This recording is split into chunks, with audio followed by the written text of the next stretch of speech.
the daily life of a secret agent in American TV series. This video is purely for entertainment and does not infringe on copyrights or laws. The rights to the novel and image belong to the original author. We do not claim ownership. Don't like waiting and want to listen to this fanfic in full now? Subscribe to our Patreon, where you'll find the best fanfics. Chapter 126 Thief. That's right, just like the prison bullies, they are not a monolithic group. When the old ones die, new ones will immediately take their place. Andy, who was counting the accounts with his head down, added with experience. But assassinating the biggest gang leader of a country, Arthur waved his hands in the air excitedly. Do you know what this means? It means that even if we kill him, we will face endless hunting by gangs across the country. Unless we can quickly retreat to the border after completing the assassination, the money will be completely gone. That makes sense, but Ron noticed the signature of the chief officer in charge under the intelligence, Luke Hobbs. Isn't this the big guy who just worked with him to deal with the CIA's trivial matters? But what? But maybe we can wait a while. Since so many people are watching him, someone will be unable to help but take action before us, Ron said here, his eyes sharp, and all we have to do is wait for that kind-hearted person to make a move, and by the way, we can get involved in his action. Remember, whether Barack lives or dies has nothing to do with us. We just want money, understand, boss? Don't you think your words are becoming less and less different from those gangsters? Andy finally couldn't help complaining. So what? Capitalist countries are just bigger mafia. Ron shrugged indifferently. In fact, there was one thing he didn't say. The moment he saw Hobbs' name, Ron immediately thought, isn't this the plot of Fast and Furious 5? If Ron remembered correctly, when Toretto called him the day before yesterday, he also said that they had fled to Brazil and were hiding in the slums of Rio de Janeiro. There was one of Toretto's former men, the big guy who fought with O'Connor in the first film. If he was right, he just had to wait patiently, and soon Toretto would be found by Barack's men to steal the car, and then the plot of Fast and Furious 5 would be triggered. Wait, as he spoke, Ron's eyes inadvertently swept across the weapons rack next to the coffee machine and suddenly found that the number was a bit wrong. Andy, if I remember correctly, there should be 8 drones in my office. Why is there one missing? I also remember that there should be 8. That's right. Andy stood up and looked at the weapons rack. 1, 2, 3, 4, 7. Yes, there's indeed one missing. Drones are now the secret weapons of Ron's special operations team. Damn it, have you been too low-key outside recently? This makes people nearby think that this is an ordinary small company, and they dare to steal from me, Ron complained unhappily. But there are no signs of prying on the door locks and windows. Hank checked all the doors and windows out of professional habit, so it is possible that it was done by one of our own people. After saying that, he aimed his unfriendly eyes at Arthur, and his hand habitually touched his lower back, where he used to put the handcuffs. Hey. Why do you have to suspect me first about such a thing? I'm a killer, not a thief. Arthur stood up unhappily. Fatty, believe it or not, I can cut your throat in a minute. Come and try. Let's see which is faster, your knife or my gun. Hank was not to be outdone. I can shoot your dick off from 200 meters away. You will have to squat and pee for the rest of your life. Enough. Shut up. Ron and the other two were arguing with each other. No one here will have their throat cut. And no one will have their dick shot off. You are my men, and I have full trust in you. I know that you are not thieves. Think about it, besides our own people, who else has been to this place recently? Or has any of you lost keys or something like that? Boss, maybe you should take a look at this. Andy turned the computer screen over and faced everyone. Under the surveillance camera on the screen, a short figure was clearly seen returning to the office after the door was closed, taking out a bunch of keys to open the door, and opening the freezer as if he was entering his own home. While drinking a beverage, he picked up the drone and started playing with it. When he finally took the drone away, he did not forget to put everything back to its original state. His technique was extremely skillful, and Arthur was so good at it that he called it an expert. Isn't this Carl? Who brought him to the office? Ron recognized the short figure at a glance as the little brat who had worked for him once, Carl Gallagher. Who brought this brat back? I remember saying that we don't hire child labor. It was me. Hank raised his chubby little hand weakly. I saw him stealing a piece of bread on the street a few days ago. The kid told me that he did it because he was too hungry, so I brought him back to help clean up a few times. Maybe I didn't pay attention at that time and let this little guy copy the key. Hank's wife happened to be pregnant recently. Maybe because of this reason, he felt sympathy for little Carl, which Ron could understand. "That guy is obviously a street thug who has been hanging around for years," Arthur said angrily. "That's it, and you have the nerve to suspect me." Arthur had no reason not to be angry, because he was the one who was just suspected. "Enough." Ron stopped Arthur from getting angry. Hank lowered his head in shame like a primary school student being scolded. "I'll go find Carl and ask him to return the things." "No, I have nothing to do now, so I'll go there myself, boss." That. Hank looked at Ron, who was walking to the door, and wanted to speak but didn't know how to say it. "What's wrong? Carl is still a child. Can you please not embarrass him?" Perhaps because he was about to become a father, Hank's attitude towards Carl was surprisingly good. Of course, it could also be because he has always been a good guy. "I can use my bonus to compensate for the damage he caused, but he still has a long life to live. I hope this child won't be affected too much by this incident. Maybe he really did this because he was too poor." "Don't worry, I know what to do." This time, Ron did not object to Hank's suggestion. "I'll go and see what the place where he lives is like. If it's really necessary, I can give him a chance for your sake. Or, it's a good idea to let him come here as a cleaner. Although the place is a bit big, I'm willing to pay more for the salary. But if I find out that his purpose of stealing things is just to buy some new toys, then I guarantee that this kid is finished." Chapter 127, The Gallagher Family Appears. The next day, on the other side of Los Angeles, in a neighborhood that is almost entirely made up of old houses and abandoned old factories, in an old house covered with plants, a busy day begins the moment you get up in the morning. At 7:15, Fiona, the eldest sister, wakes up her younger brothers and sisters one by one, and starts to prepare breakfast in an orderly manner, regardless of the two younger brothers who are fighting for the first right to take a shower. It was not until he saw the schedule on the refrigerator door that he cursed a word starting with F and casually put milk and an empty paper box on the dining table. "It's time to pay the electricity bill," he set an example by being the first to put a crumpled banknote into the box. Okay, the younger brothers and sisters, regardless of age, put the money into the box one by one, and no one evaded the responsibility of being a member of the Gallagher family. However, in fact, except for the eldest sister Fiona, none of them are adults. This may seem incredible to ordinary people, but this is the norm of the Gallagher family. For ordinary people, life may be a cup of afternoon tea in the afternoon, or a cup of coffee when working in a hurry. But for the Gallagher family, life is all about living. Just living is not easy, but fortunately they still have each other. Not enough milk? Fiona is not the first day to manage this family. She directly picked up the milk bucket and connected it to the water pipe. Anyway, the function of milk is to soak cereal, and the Gallagher family can't afford anything else for breakfast. As long as it has a little milk flavor and can soak the cereal, it's fine. The younger brothers and sisters passed the paper box one by one. The money in the box increased with each person. When it was passed to Fiona, it had doubled. The money was basically enough. Everyone in the Gallagher family is good at making money, even the youngest. "Where's Carl? Why haven't you gotten up yet?" Fiona noticed that there was one less person at the table. "I'm here." Carl walked to the table wearing a brand new sweatshirt. No one else had ever seen him wear this clothes. As one of the youngest children in the family, this was incredible. Because Carl's clothes have always been the clothes left by his two brothers, and he has never worn a new piece of clothing. However, the other family members did not express surprise. Maybe Carl cheated the clothes from somewhere? Cheating and deceiving are no small feat for the Gallaghers. "I need some materials for a classroom presentation, which will cost about $18. One thing led to another, and the younger sister Debbie looked at the money box eagerly. "I can make another $10 by tutoring others after school." The eldest brother took over the conversation and turned his head. "Did Carl put money in it? You are almost 9 years old, and you should start to support your family. Yes, find a real job, and don't always steal from the donation box in the church." "Hey." Carl was dissatisfied with his current situation of being ignored, and slapped the table. "I am already supporting my family. And I earn more than all of you.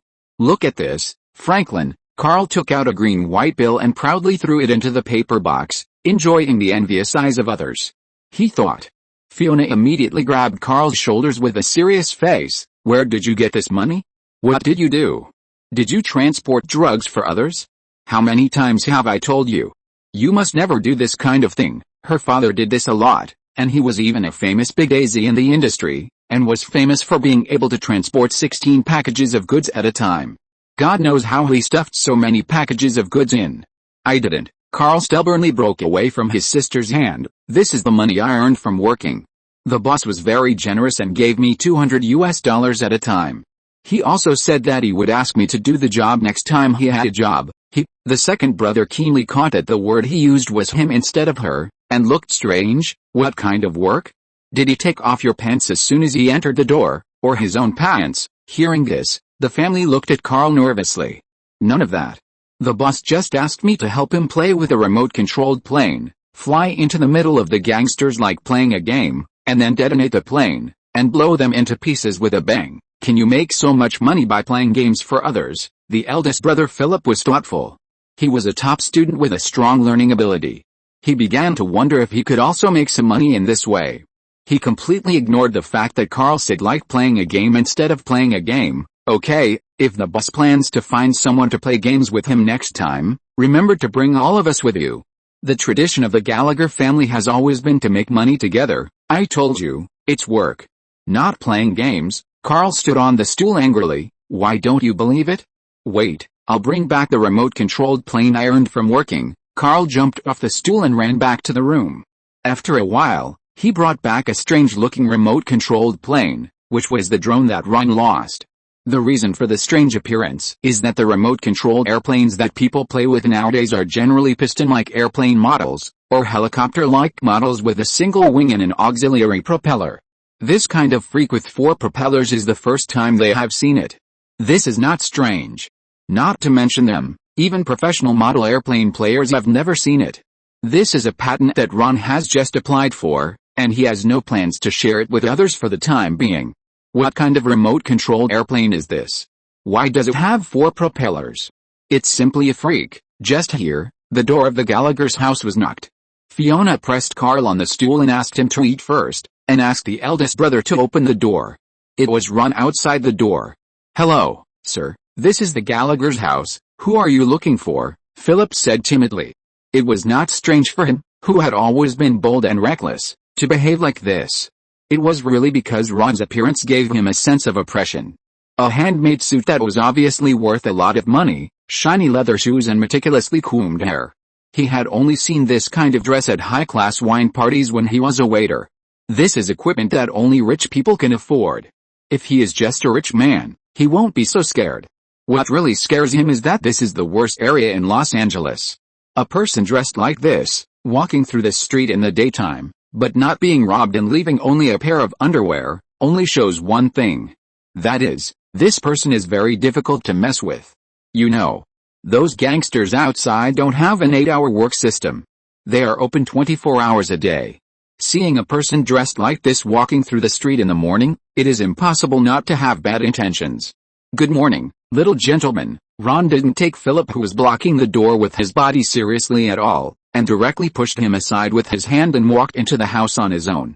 The power made Philip unable to raise the thought of resistance. I came here just to find a cute kid named Carl, who accidentally brought my toys home. Ron happened to see the drone on the table, and a smile curved at the corner of his mouth. Yes, that's it. Chapter 128, An old friend comes. Boss, Ron. Ron turned around. The first boss came from Carl. Seeing that the plane was safe, Ron decided to let him go. Of course, there was another reason, because he saw that Carl's family was too poor. Although he said that he wanted to teach Carl a profound lesson, he softened his heart the moment he saw the real situation of Carl's family. Ron had actually been eavesdropping for a long time. He couldn't even pay the electricity bill, and the whole family had to chip in. This was simply unacceptable. The head of this family was too unqualified, right? However, the second boss surprised Ron a little. It was a beautiful woman who called him. She should be the eldest sister he had just eavesdropped on outside the door, but Ron didn't know her. It was strange that she knew his name. Even Carl only called him boss. Is this yours? Fiona stood up, and seemed to remember that she was still in a casual state, and she gathered her hair around her ears awkwardly. I'm very sorry, Carl has caused you trouble. It's okay. Ron waved his hand to show that he didn't care, and touched Carl's short flat head, which felt really good. I think Carl also wants to continue practicing after joining the family and work hard for me, right? Ron winked at Carl. Carl nodded proudly, looking at everyone's reactions as if showing off, but found something wrong when he saw his eldest sister. Why did Fiona blush? In Carl's impression, his sister always had a capable and shrewd image, and she never showed any interest in men. You know, this is the United States, but when Carl eavesdropped on his sister and Debbie's conversation, he found out that Fiona was still a virgin. This was incredible. As far as Carl knew, the boys chasing his sister lined up so much that they could even circle Los Angeles, but she didn't have any interest in anyone, and even her two brothers privately suspected that she was a lesbian. But Carl was very sure that it was definitely not the case. When no one was around, he often saw Fiona staring at a pistol. It was a revolver, a very old model. He heard from his brother that the gun was called Colt Python. When his second brother talked about it, he licked his lips strangely and sighed that it was a gun used by real men. The boss of the supermarket where he worked had one. Therefore, Carl guessed that the owner of the gun must be Fiona's secret crush, but he didn't understand why his sister didn't confess her love. She was so beautiful and no one could refuse Fiona. Wait, Carl's not very smart little head suddenly had a flash of inspiration. Could it be that his boss was his sister's secret crush? Carl was stunned by his bold idea. If so, then his sister was his boss's wife? Boss was his brother-in-law? It is known that the sister's things are equal to Carl's things, the brother-in-law's things are equal to the sister's things, and the brother-in-law is the boss, so the boss's things are equal to Carl's things. Does this mean that the boss's extremely fierce hands are his own men? Carl was delighted, and instantly felt that his position in the company was infinitely elevated. He made a decision in his heart that the next time he planned to steal pocket money from his classmates, he would definitely ask the big bald guy who drove well to be his driver, and then let the bald guy who was always mean to me help him beat people up. This is very Carl. Ahem. Fiona noticed that everyone's attention was focused on her at some point. And she quickly coughed to cover up her embarrassment. Children, it's time to go to school now. If you don't leave now, you will be late soon. You are only 1 year older than me, the eldest child Philip complained dissatisfiedly. Fiona pushed the younger brothers and sisters to the door as if to send them away. Debbie, when you go to school, please tell Candy that I have something to do and I won't take her shift today. Let her figure it out herself. No problem. Okay, then I'll go with you. Ron picked up the drone on the table and planned to leave with the Gallagher children. It is not advisable to stay here for a long time. He always felt that the eldest sister of the Gallagher family looked at him a little strangely. Wait a minute, Ron, Fiona called Ron, who was about to go out together. Can you stay a little longer? I haven't apologized to you on behalf of Carl yet. Wait, Fiona lowered her head halfway through her words, only to find that she was still in a vacuum state. When she saw Ron again, God knows how many plots she had reviewed countless times and countless nights went through her mind. Her nipples were bulging. Fiona rubbed her legs nervously, and felt her clothes were a little wet. God had pity on her. This was purely a reflex action to relieve her boredom at night. Let's go to school. Carl was a little kid, and took the initiative to help his sister push the brothers and sisters who were still watching the show out of the house, and he didn't forget to close the door when he went out. If nothing unexpected happens, when he goes to work at the boss's company after school today, he will become a new leader who is second only to one person and above 3 people. Okay, Ron sat on the stool beside the dining table indifferently. If you haven't had breakfast, you can have some cereal first. Fiona took a deep breath, trying to appear calm, but immediately realized that it was not good to let guests eat cereal mixed with water and milk. Wait a minute, I'll change my clothes and come back soon. Fiona generously pointed out her embarrassing part and turned to her room. Her heart was beating fast, but she didn't regret it. Her good friend once taught her that the body is a woman's best weapon. Fiona had tried to use this weapon superficially and it was indeed obvious and useful. But she still wanted to leave all her best to that man, not for anything else, just because that man cared, and now, that man was here. Of course, Ron had no intention of eating cereal, so he pushed the bowl aside and searched his memory carefully. Although he didn't know this beautiful woman, she always gave him a very familiar feeling, as if she was a character in a movie he had seen in his previous life, but he just couldn't remember which movie it was. Maybe it was because he had been reborn for too long and his memory was a little fuzzy. But looking at the other party's reaction, it was obvious that she knew him, which contradicted his previous inference, because in his previous life, he couldn't interact with the characters in the play. Could it be that I have met her somewhere before? Ron thought. touching his smooth chin. Fiona moved quickly and didn't keep him waiting too long. She changed her clothes and came back immediately. Ron couldn't help but be dazzled by her new look. If you're listening to this novel on a channel other than Fanfic World, it means they downloaded and uploaded it without effort. We cordially invite you to visit our channel, Mundo Fanfic Novelis. There you'll find the original version of this story and you can explore many other novels of various genres. We're waiting for you to immerse yourself in a world of incredible novels. Chapter 129. You are not a child of a rich family. You are very beautiful, Mom, Ron praised sincerely. Mr. Ron, do you remember me? Fiona was wearing a black backless evening dress. The slim fit showed off her good figure. In the gauze skirt, the lines of her two long legs were faintly visible, which perfectly explained what just right meant. 1 point more would be too fat, and 1 point less would be too thin. Of course, this dress was a bit too luxurious for the struggling Gallagher family. Naturally, it could not belong to Fiona. It was just borrowed temporarily. Thanks to the laws of the United States, the clothes you have worn can be returned at will as long as the tags are still there. Originally, she planned to wear this dress when she went to the bar with her friends at night. After being persuaded by her friends, she originally planned to forget that person and end her XX career by chance by meeting a man. Unexpectedly, she met him again today. Ron couldn't remember when he had met such a woman. If he had, he would definitely remember it with his personality corrupted by the capitalist country. I'm sorry, I don't think we know each other. Or, can you remind me, New York, I'm a student participating in the national knowledge competition. Fiona nodded. I was the group of people who were hijacked by terrorists and rescued by you. We met on the plane to New York, but I didn't see you again on the plane back. If there were friends who knew her well, they would be shocked. Is this still the Fiona who doesn't care about food and always swears? New York? A student hijacked by terrorists, Ron suddenly realized. I remember it, but I remember there were many students at that time. I don't know which one you are. Or give me a hint. Ron was a little embarrassed when he asked this. Going to New York to rescue the hijacked students? He had done this before, and it was his first mission at the secret agent school. But there were too many people at that time, and he couldn't remember which girl in front of him was, but he wanted to figure it out because the familiarity was too strong. On the plane, you approached me and asked me if I was a rich kid, Fiona said angrily. After I answered no, you asked me if I could speak French. I even got the money to participate in the competition from the school in the form of a scholarship. How could I have spare money to learn French? French classes are very expensive.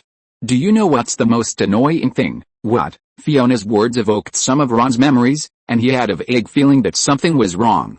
You actually said, it's a good thing you're not a rich kid and you don't know French, Fiona accused him in an unfriendly tone. Ron covered his face. He remembered it all. He did see Fiona on the plane when she was in school. Of course, Fiona at that time was not as mature as she is now. He was really shocked at the time.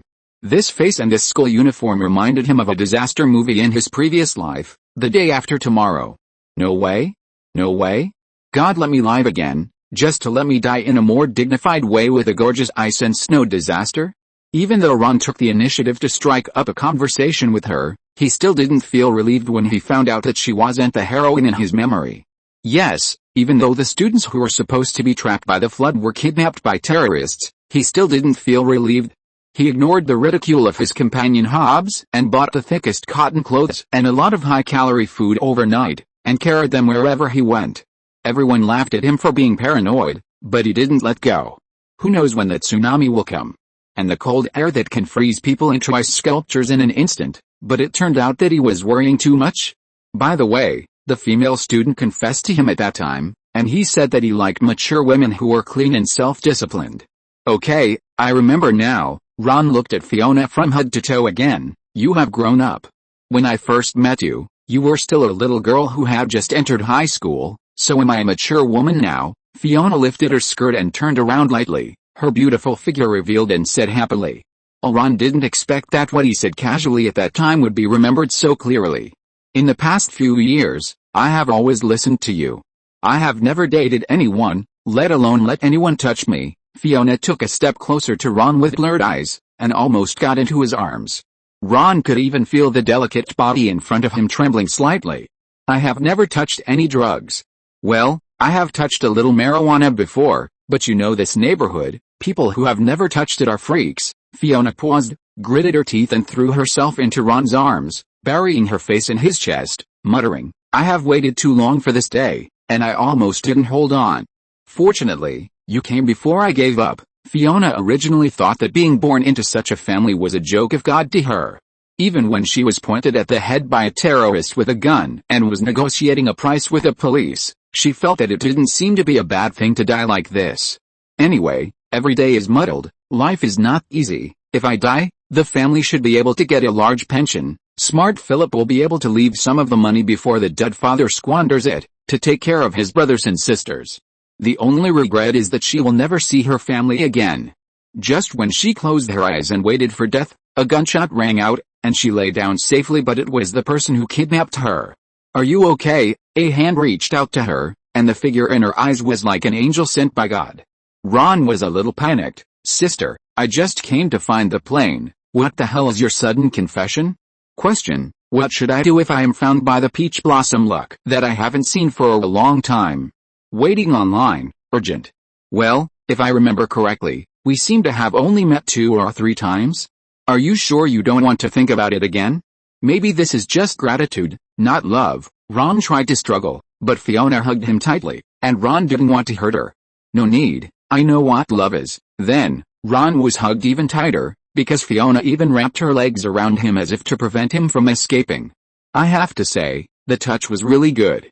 "Well, even so, I suggest you ask first, do I have a girlfriend? Or if I'm married?" Ron held Fiona's butt with his backhand. He swore, he was really just afraid that she would fall. Unfortunately, before he could finish his words, his mouth was blocked by another mouth. After a long time, their lips parted. "No need, if you already have a girlfriend, I would rather be your lover." "That's what you said." Ron scratched his head. Fiona bit her lip. "The bedroom is over there." Chapter 130, The Expanded Rajesh. After a wonderful lunch, they urged me to go to People magazine for a photo shoot. "Kids, have you ever been to a professional photo booth?" At the table, Rajesh boasted about his experience after becoming famous, but unfortunately, no one at the table had ever been there. Ron raised his hand. "I've been there, with Megan. Michael Bay also said that I look good on camera and asked you if I planned to be an actor, but I refused. I still prefer a freer life. I don't want to be followed by paparazzi and photographed every day." Rajesh was choked by Ron when he was pretending to be cool. Others said that he might be bragging, but Ron said that it was absolutely true. Rajesh saw him enter the same room of the hotel with a big Hollywood star and came out the next day. I mean, except Ron. No. The 3 little nerd scientists shook their heads left and right. "It's amazing," Rajesh finally continued to act cool. "It's obvious that the camera loves me, and I'm also very photogenic. I stood in front of the starry sky for a photo, and they asked me to pose like this." Rajesh put his hands on the table, staring into the distance with empty eyes, but in return, the 3 friends were stunned. "They want to Photoshop a supernova here. They think this can perfectly interpret my brilliant talent." "Yes, it's like a big hot fireball that will fall apart soon." Sheldon was interrupted by Leonard's arm when he was halfway through complaining.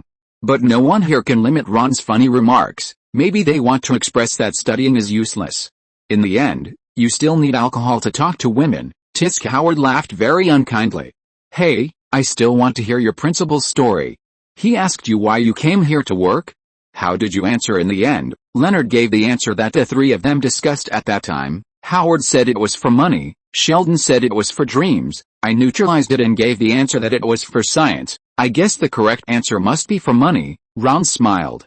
"You are right," Howard said depressedly. "I have said it a long time ago. The answer must be money, but they don't listen to me. Only a high school physics teacher like him who is praised and does not even have a doctorate degree would think that science is for money," Sheldon complained sharply.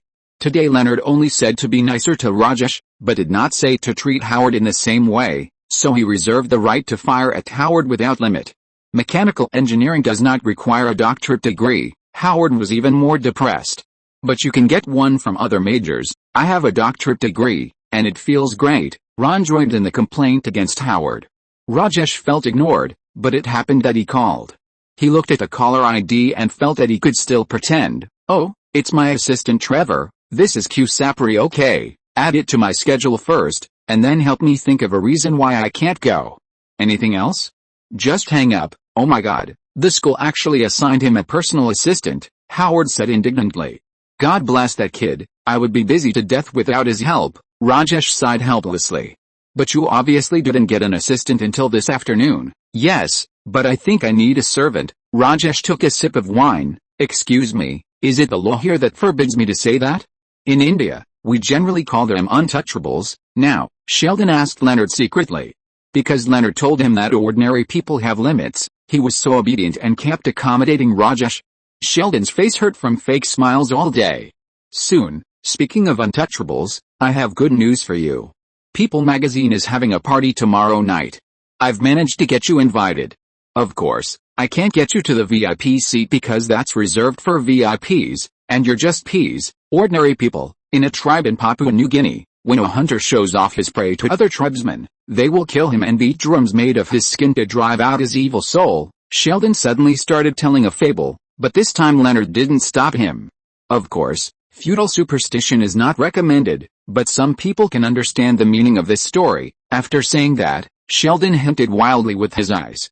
But Rajesh's brain was paralyzed by alcohol at this time, and he didn't react for a while. Here, Rajesh, maybe you can drink this glass a little slower. Penny refilled Rajesh's drink. Rajesh took it and drank it all, clapped his hands excitedly and said, okay, tomorrow night then, it's settled. Howard, I'd love to go, but I can't go. Oh, no, I'm not going. Leonard acted a little conflicted, but his acting was so fake. Sheldon, I can go, but I just don't want to. Ron smiled strangely. I'm willing to go, but if you report my name to the committee, I believe many people who originally planned to go will change their minds. I can't believe it. Penny spoke up for Rajesh. Rajesh is going to celebrate his amazing achievement, and none of you best friends are going? Shame on you. Amazing achievement means that Rajesh finds a planet that is about to hit the Earth and then smashes it with his mind. That's cool. If it's this celebration, I will definitely go. Ron nodded in agreement. If that's the case, I'm even willing to pay for a statue of Rajesh on the Hollywood Hills and engrave the word Savior of Mankind on it. Come on, Rajesh is going to be on People magazine soon, and he doesn't even have to get any woman in the Kardashian family pregnant, even if he wants to. The women of the Kardashian family have to be willing to let him do it, unless he can get more than 30 points per game in the NBA, or an owner like the regular season MVP. Ron closed the menu. He felt that he would not be able to eat here today, so there was no need to think about ordering. Would you like to go with me? Rajesh stared at him with those pitiful puppy eyes, and Penny's heart was about to melt. Of course I would, I'm honored, Penny readily agreed. Rajesh was very proud and inflated, and proudly showed off to Leonard, look, I got a date with Penny. I don't know why it took you so long. Chapter 131 Car Seizure Case. It was impossible to eat at the restaurant. After Rajesh's arrogance finally reached an annoying level, Leonard decisively issued an evacuation signal. As a result, he had to bring food back to everyone. Hey. Good news, you don't have to be depressed about Penny anymore. As soon as Leonard returned home with the food, Howard greeted him enthusiastically. There are thousands of Romanian or Ukrainian women waiting for you to find them. www.forgrinkerdaldevariaukin.com. Leonard read out the website that Howard was logging in with a startled look, and turned back to look at Ron. The look in his eyes seemed to say, Howard is so crazy, and you don't care about him? What can I do? I just don't want to talk about Hollywood gossip anymore. Ron spread his hands. Since he came back, Howard has been pestering him to tell him about the gossip about female stars. In order not to be disturbed, he decisively recommended this website to Howard. The effect was obvious. Howard sat by the computer with bright eyes, staring at the screen motionlessly, without even blinking, and never said a word to Ron. I can lend you my username, RichBigXX. Howard continued to promote his new treasure. Are you kidding? Oh, you have to make it easy for them to understand. They have just started learning English. Howard continued to look at the computer screen, screening the dating candidates one by one. The word Big XX is redundant. Rich is enough. Ron raised his head. Women usually only value one thing, money, or handsome looks. If you are handsome enough, they are happy with it. Ron remembered that it was 2007. Nothing. It doesn't matter. Forget it. Leonard put the food on the table without interest. You are here depressed, while Penny is dating Dr. Apu who is as rich as Iron Man, Howard asked. Apu is a character in the famous American cartoon The Simpsons. He is an Indian who runs a supermarket. Because of his unpleasant character setting, some Indian Americans think he has racist tendencies. That's not a date, but you are definitely racist. Leonard sat down next to Ron sadly. Let's have dinner. Let's finish it quickly so that I can sleep. If I'm lucky, I will die of sleep apnea tonight. Actually, you don't have to be so discouraged. Ron saw that Leonard was very irritated and comforted him. You know Penny's character. Do you think she agreed to date Rajesh? Leonard's eyes rekindled a little flame of hope and stared at Ron's face. Believe me, she definitely went to the dinner just to eat and drink for free. Ron was helpless with this kind of dog licking. Penny may have some problems with her funds recently. She hasn't even paid me back the rent we shared this month. How much is it? I'll give it to you first, just as if I lent it to Penny. Leonard couldn't wait to say. Calm down, calm down. Ron pushed Leonard back to the sofa, and with a fierce look, he stopped Sheldon, who was about to ask questions. He opened the bag and motioned for him to eat it himself.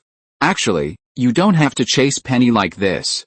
Why don't you play for a while? For example, go to a dating website with Howard. If this website still doesn't satisfy you, I know a website where you can buy Ukrainian brides. Really? Howard was ecstatic. There is such a good thing? Is it expensive? If you can help them get a green card, the price is only equivalent to the price of a car. Of course. I can't guarantee that they won't divorce you in the future and take away most of your property, so it's best not to try it easily. Ron glared at him with a warning in his eyes, and Howard immediately became honest. Howard was horny, but as a shrewd Jew, he would not joke about such things. Forget it. I don't want to date anyone except Penny. Leonard shook his head and refused. Ron naturally had no reason to dissuade him. Maybe this was fate. Although Penny went clubbing and had sex, in the eyes of Americans, she was a good girl. It was enough for him to like her. You guys eat first. I'm going to answer a call. Ron was talking when his phone suddenly vibrated. He looked at the caller, put down the food and went to the corridor to answer the call. Hey, my old buddy, how are you doing? The caller was Hobbs, who had just worked with him not long ago. If you hadn't come to disturb me, I would tell you that I'm doing very well. Ron rolled his eyes in annoyance. Tell me, what do you want to talk to me about this time? Hey, we are old friends. Can't I talk to you when I have nothing to do? Tisk, forget it. Just you. Ron twisted his mouth. If you have time to chat with me, I think you would rather flirt with your new stupid subordinate. How is your old classmate's anus? Are you too strong? I say again, the friendship between us is pure. Hobbs wanted to get angry but couldn't. After all, he still had to ask for help. I have arranged for him to go to the secret agent school for training, and when he comes back, he will definitely surprise you. Then I'll wait and see. Is there anything else? If not, I'll hang up. Wait. Hearing that Ron was about to hang up the phone, Hobbs stopped him quickly. There is one more small thing. Are you free to go to Brazil with me recently? Brazil? What are you going to Brazil for? You're wearing a sexy miniskirt and dancing samba? If you're talking about that, I won't be sleepy anymore. There are still several months before the carnival, which is enough time for you to practice well. No. Hobbs was so angry that his liver hurt, but he had to ask for help. After yelling, he had to suppress his anger and continue to chat with Ron. Recently, a group of international wanted criminals who fled to Brazil stole a seized vehicle from the DEA and killed several police officers. The higher-ups gave me a death order to catch those bastards back. Is this the beginning of the story of Fast and Furious 5? Ron's heart trembled. Wait. Ron suddenly felt something was wrong. From what Hobbs said, he didn't seem to know that he had a relationship with Toretto's gang. Otherwise, with his personality, he would never let himself know about this case. Why don't you take your men with you? I remember that there was a group of well-trained agents left by old Jack before. Although they are a little weak in investigating cases, they can at least make up the numbers. Ron continued to test. I only found out after I took office that those people were transferred away by the FBI in other cities when old Jack retired, leaving me with only a group of new guys. Hobbs was so frustrated that he could only ask Ron for help. You are the only one who can help me now. Chapter 132 Reactions from All Parties. Ron hung up the phone and called Toretto immediately. At this time, Toretto had just escaped from Barrack's men with O'Connor. He was relieved to know that they were temporarily safe. Ron was not too worried. Toretto was strong. In addition, he did not escape alone this time, but brought his sister and O'Connor with him, and with the help of a local, Vince. He lived a relatively free and easy life. The only regret was that because of O'Connor's greed, Toretto and his gang, who had already faded out of the FBI sight, were targeted again, along with the car they drove away. Although Hobbs didn't say it, with his experience, he would definitely find that Toretto's carjacking action was unusual, and he might have already started to collect intelligence. It was impossible to help Hobbs catch Toretto, but it seemed interesting to go with Toretto to cause trouble for Hobbs. What's more interesting is that there's $1 billion there. This money is definitely dirty. Ron only needs to pay a small amount of state and federal taxes to pocket it as a bonus. There is no doubt that this is also one of the powers of the IRS. The only thing that made him a little unhappy in this matter was that O'Connor, the licking dog, had not given up chasing Maya and had been following Toretto. Thinking of this, Ron has begun to plan when to leave for Brazil. At the same time, in a dilapidated warehouse in Rio de Janeiro, Toretto hung up the phone and shouted at the empty warehouse. "Maya, I'm here." Maya heard her brother's voice behind the corner, and her heart that had been hanging was finally put down. She rushed into Toretto's arms. "Are you all okay?" "I was worried to death." Toretto took a wrench from Maya's hand. This was what she had just picked up for self-defense. "You are worthy of being a woman of the Toretto family. Where's Vince?" Maya smiled and found that there seemed to be one less person back. O'Connor insisted on his suspicion. "That's a good question. He'll be back soon." Toretto didn't want to dwell on this issue and walked into the warehouse first. "Guys, your photos are everywhere on the news now, and everyone says we killed the Dia people." Maya rolled her eyes behind Toretto. If he turned around at this time, he would definitely find that Maya's action was very similar to someone he knew. "This means that we are now their most wanted criminals." O'Connor analyzed the current situation with a serious face. "The local police will chase us everywhere, and the FBI, their agents are everywhere. They will dispatch elite police forces. We must leave here as soon as possible." Not only that, they are now wanted by the underworld in Rio City.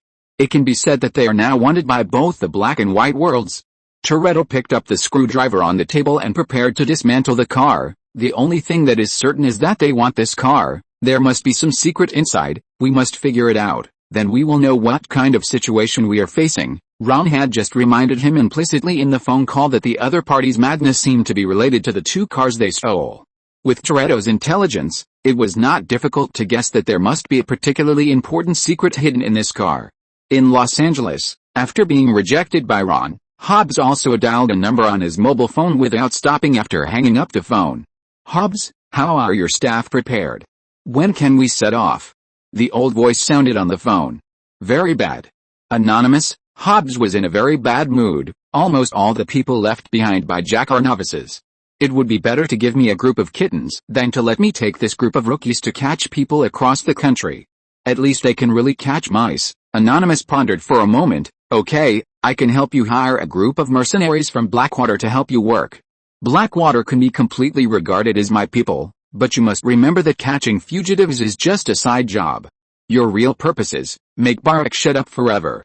"I know you have repeated it to me many times," Hobbs said impatiently. "You don't need to tell me a word of your political tricks. I don't want to get involved in your muddy water at all. As long as the people are in place, I will complete the task, but you have to promise that after I come back, you will help me to fully staff as soon as possible. Don't worry, these are minor problems. I can also let your high school classmates complete the agent training and then be assigned to your jurisdiction. Go, my big boy." "Okay, when can I get all the staff?" "Right now." Anonymous casually picked up another mobile phone and sent a text message. "In an hour, there will be a C-27 transport plane waiting for you at the military airport north of Los Angeles, and the plane will have everything you need. I mean, including the manpower and weapons you need. I wish you a pleasant journey." Beep. As soon as Anonymous finished speaking, a busy tone came from Hobbs's mobile phone. "This old man." The phone hangs up so quickly. Ding. The mobile phone screen lit up, and the other party had sent the airport location. Hobbs turned a direction on the road and drove towards the airport.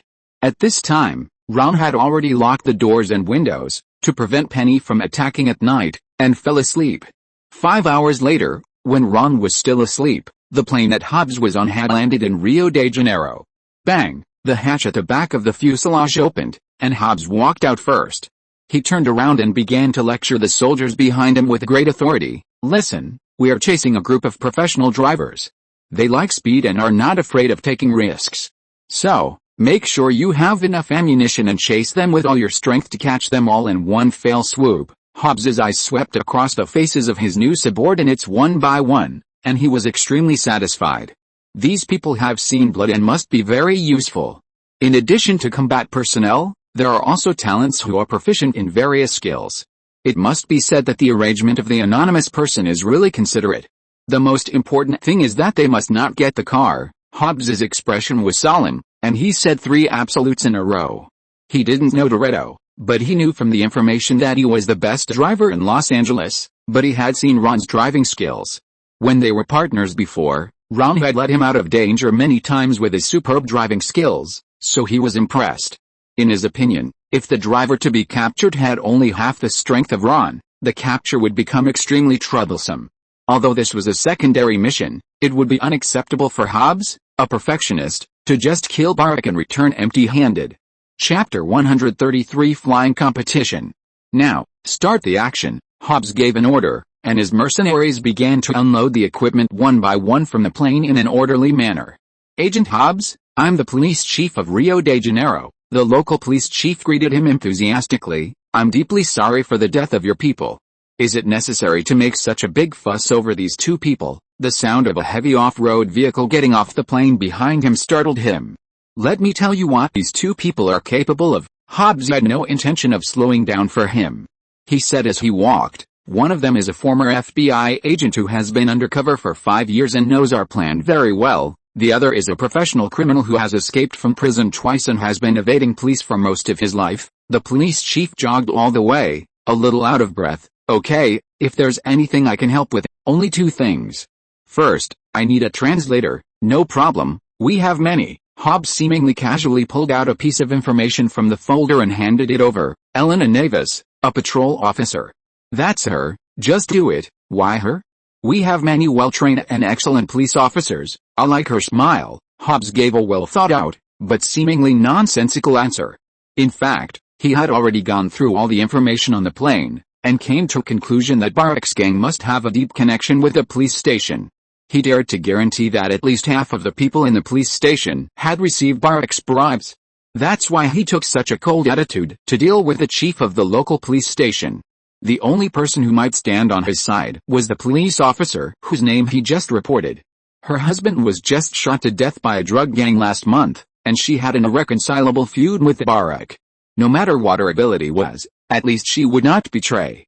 Okay, the police chief compromised. What's the second thing? Hobbs, who had already walked to the car, turned around coldly. Don't fucking interfere with my work. Hobbs didn't hesitate to use a word starting with F, even though he knew it would be useless, but he just couldn't help but say it.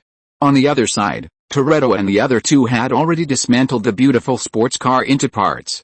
The next day, Ron did not continue to take everyone to the office to slack off as usual, but found an open area not far from the office and took everyone there, including little Carl, who was wearing a cleaner's uniform. He was talking to Arthur complacently. From Arthur's expression, Carl's topic did not make him happy.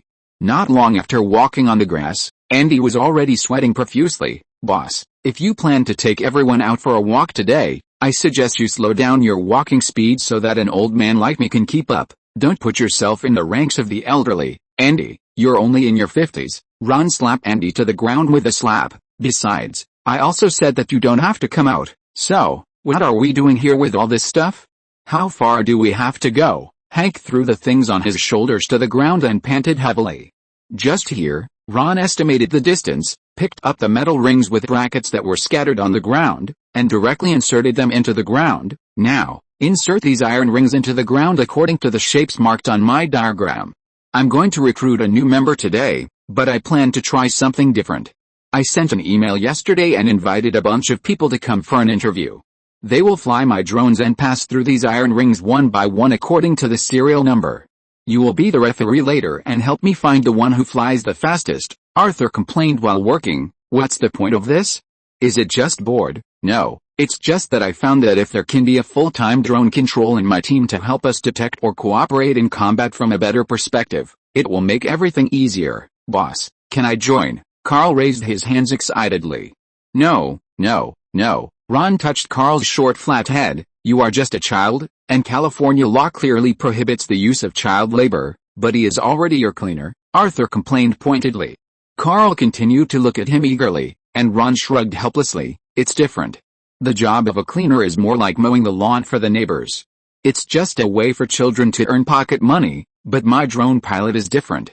He wants to fight with people. Fight. The flame of interest in Carl's eyes burned even more vigorously. Is it really that exciting? Thinking of the experience of participating in the action last time, it seems that it really is. I want to participate too. If you don't let me participate, I will steal the plane again when you are not paying attention. Carl began to rack his brains. Oh no. I will poke a hole in the XX prepared by my sister, so that you, smelling the smell of boss gossip, everyone put down their work. With an expression of watching a good show, Ron quickly covered Carl's big mouth. Okay, as long as Fiona agrees that you can participate, I will allow it. Yes, Carl jumped up excitedly.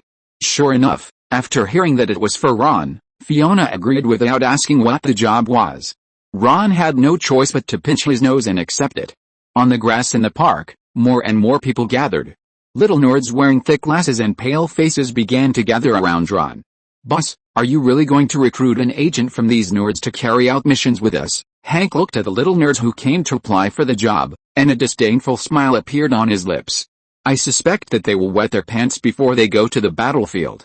If you don't want to bring more diapers every time, I think little Carl is more reliable, although I don't want children to participate in this job. No, I think they can do it, Ron objected. Don't use the standards of soldiers to require them, otherwise you will only think that none of them can do it. If not the standards of soldiers, what standards should be used? Of course, the standards of players. Ron's mouth curved into a beautiful arc. Flying a drone to work on the battlefield is like playing a game, so as long as they are good at playing games, I think they are qualified for this job. These people are all masters recruited by Ron from the flight shooting game forum.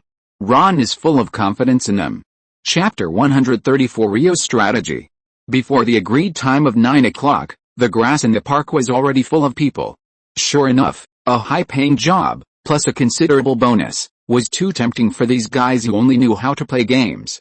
Ron promised a bonus of $1,000 for the first place in the forum post.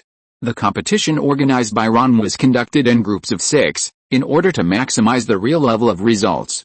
After all, it is normal to fail in the first use of such a new toy. So the 6 people with the best results were selected to compete again to ensure that the fastest drone pilot could be selected. Originally, Ron thought that he could find a talent among this group of game masters, but he didn't expect that it was Carl's performance that surprised him in the end. Carl's plane took off almost at the same time as the other 5 Oticus planes. After all, there was no difference in the performance of the planes themselves. If you want to increase the distance, it can only be shown when passing through the iron ring. Soon, the first iron ring arrived. While the other 5 planes were still fighting for the middle position, Carl's plane didn't even have the slightest intention of entangling with them.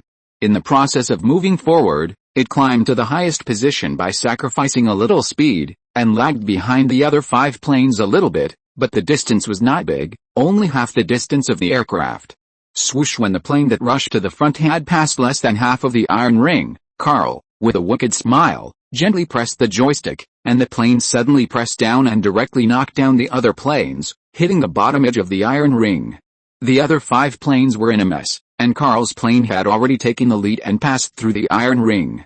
Buzz buzz! Carl's plane flew past Ron, and swiftly passed through the second and third iron rings, more than a little faster than the previous groups of little Oticus who had competed. This kid actually has talent in this area?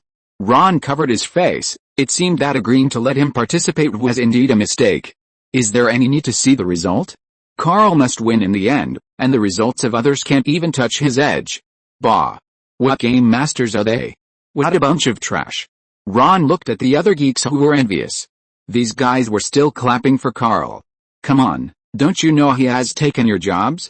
Well, you beat the kid. Ron was unhappy and put the remote control symbolizing the winner's prize in Carl's hand. He would not give the prize money to him. He would give it to Fiona when he went to see her at noon, and have lunch by the way. Ron had had enough of the takeaway near the office. Thank you, brother-in-law. Carl's eyes were crescent-shaped. Hey, I told you to call me boss when you're outside. Ron almost choked to death on his saliva, but Hank and Arthur heard it.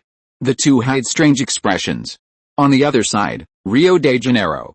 Just when O'Connor finally found Barack's $100 million prize pool from the car computer, Hobbs finally tracked down all their slums.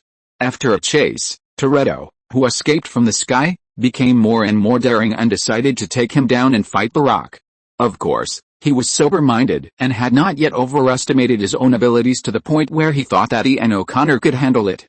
After less than a minute of inner struggle, he called Ron behind Maya's back.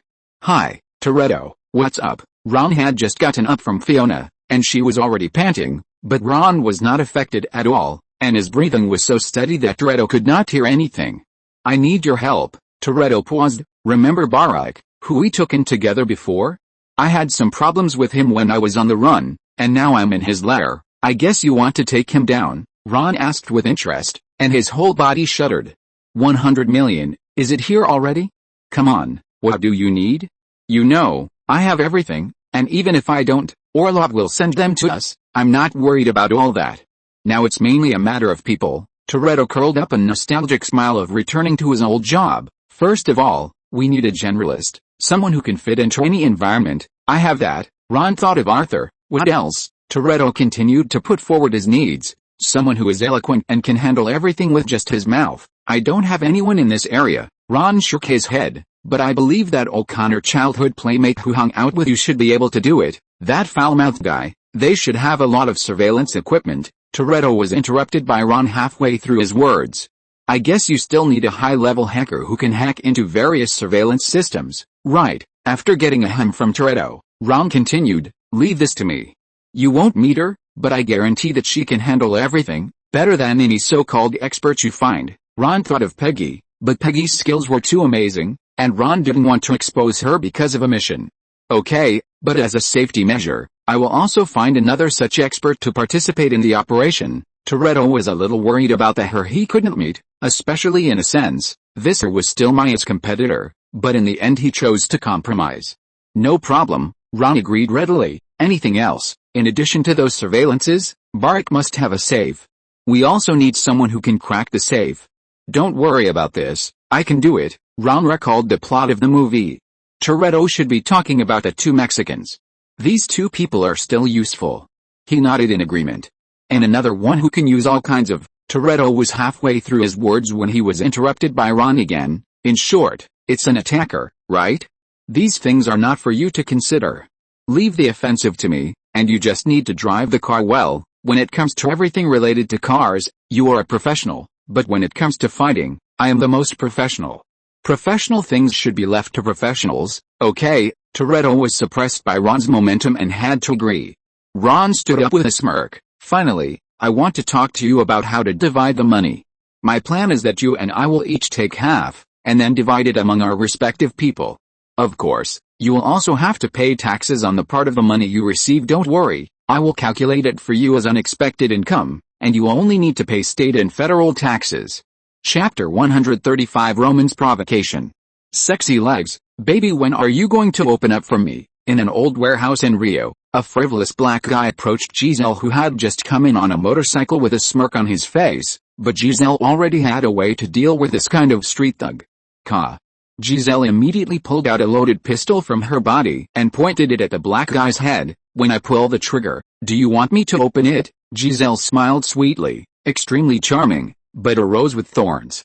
At the other end, two Mexicans carrying luggage swaggered in and began to mock him in all directions in Spanish. It seems that you have already met. Toretto finally appeared. After introducing each other, the most frivolous black guy asked the first question. Good selection. I want to know what's going on now.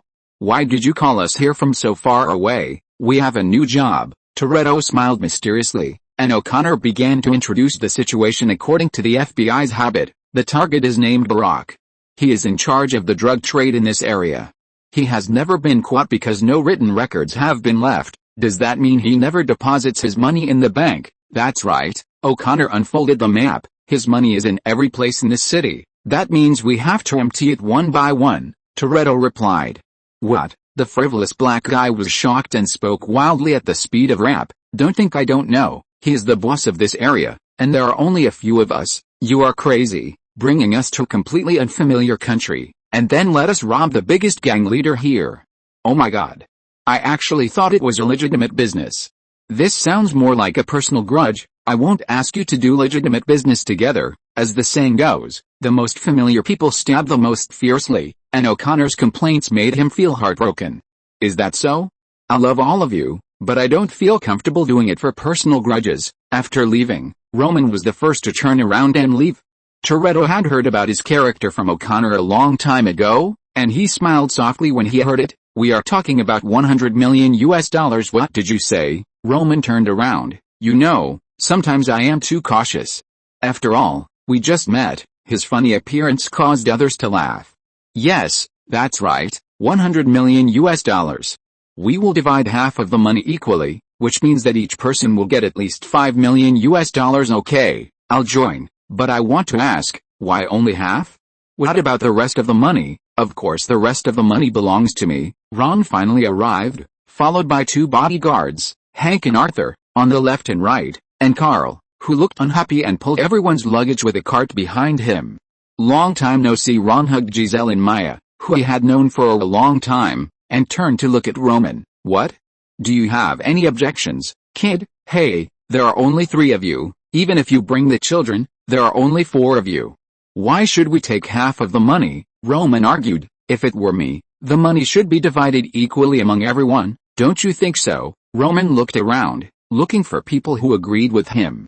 He thought he would be supported by everyone, but except for the 2 Mexicans who were at a loss, everyone turned their heads awkwardly and looked around, and didn't care about him at all. What a joke. Toretto was taken in by Ron in his early years, and he still remembers it clearly, and his friend O'Connor was beaten by Ron not long ago.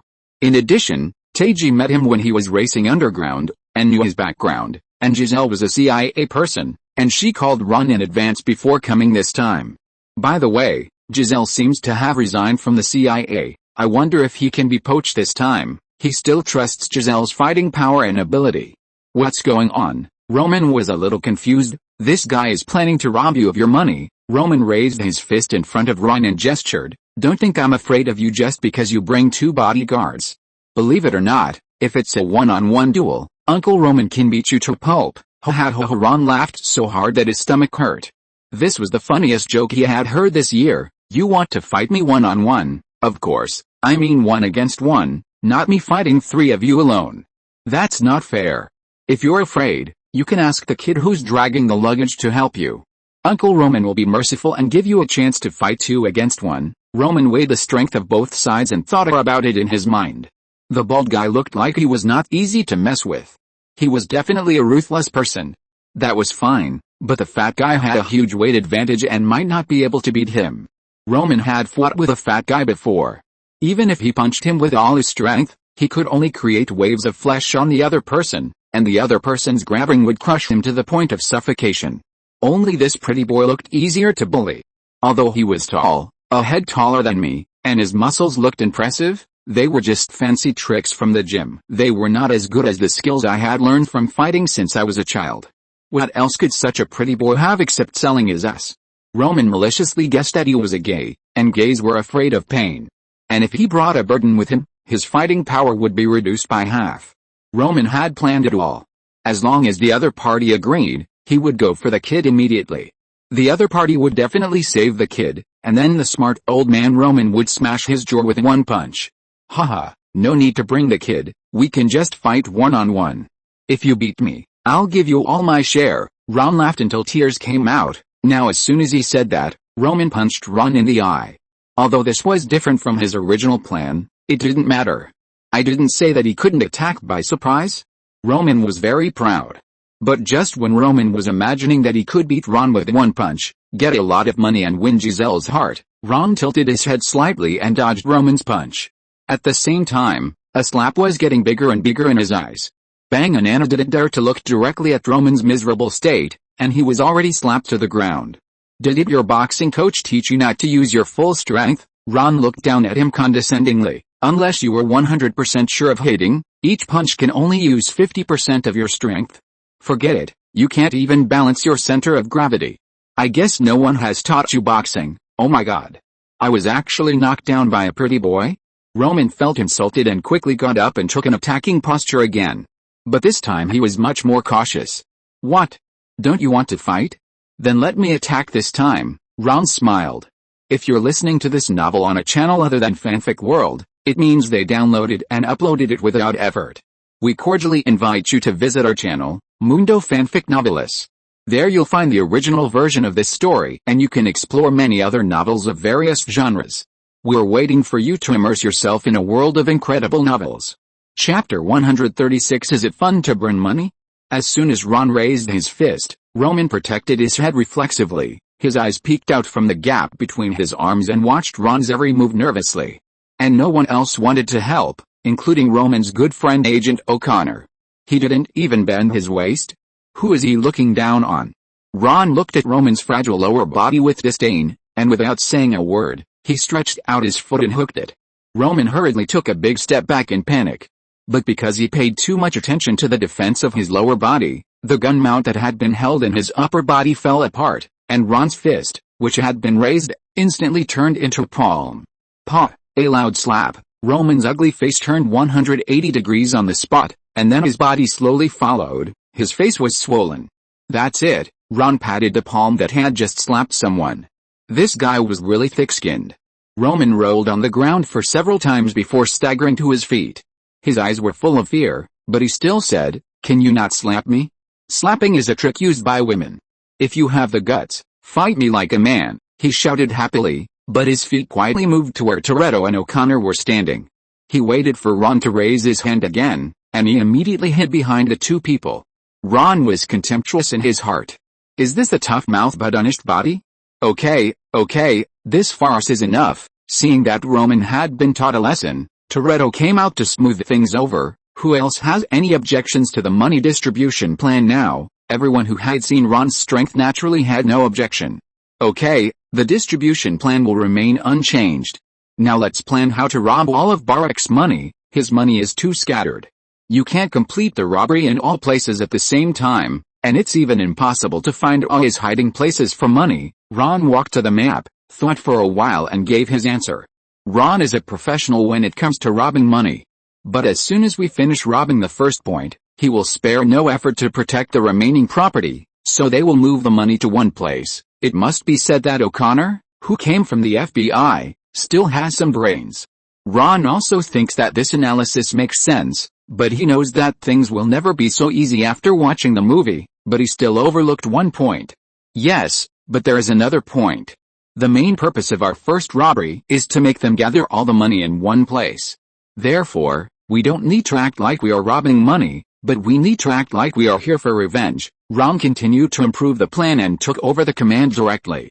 First, I need 4 people to be responsible for guarding outside, and then concentrate the elite forces to attack one of his money hiding places, Ron thought, while habitually holding up his chin. Toretto, O'Connor, Giselle, and Tej, the 4 of you will come with my people. There will be 7 of us. We don't need too many people. We will mainly recruit elite soldiers. The 2 Spanish-speaking guys over there will be responsible for driving and supporting us.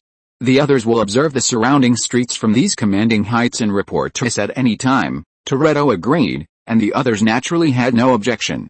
The next day, in a remote street, in a military green UAZ 452 van, Ron distributed guns to everyone.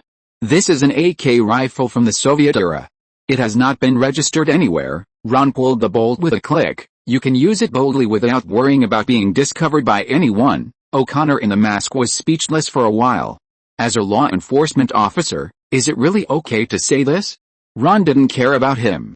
He had seen the fat man who sent money reported by Maya in the rearview mirror, opened the car door, and hit him on the back of the head with the butt of the gun before he could react. Bang, bang, bang. Ron knocked on the iron door.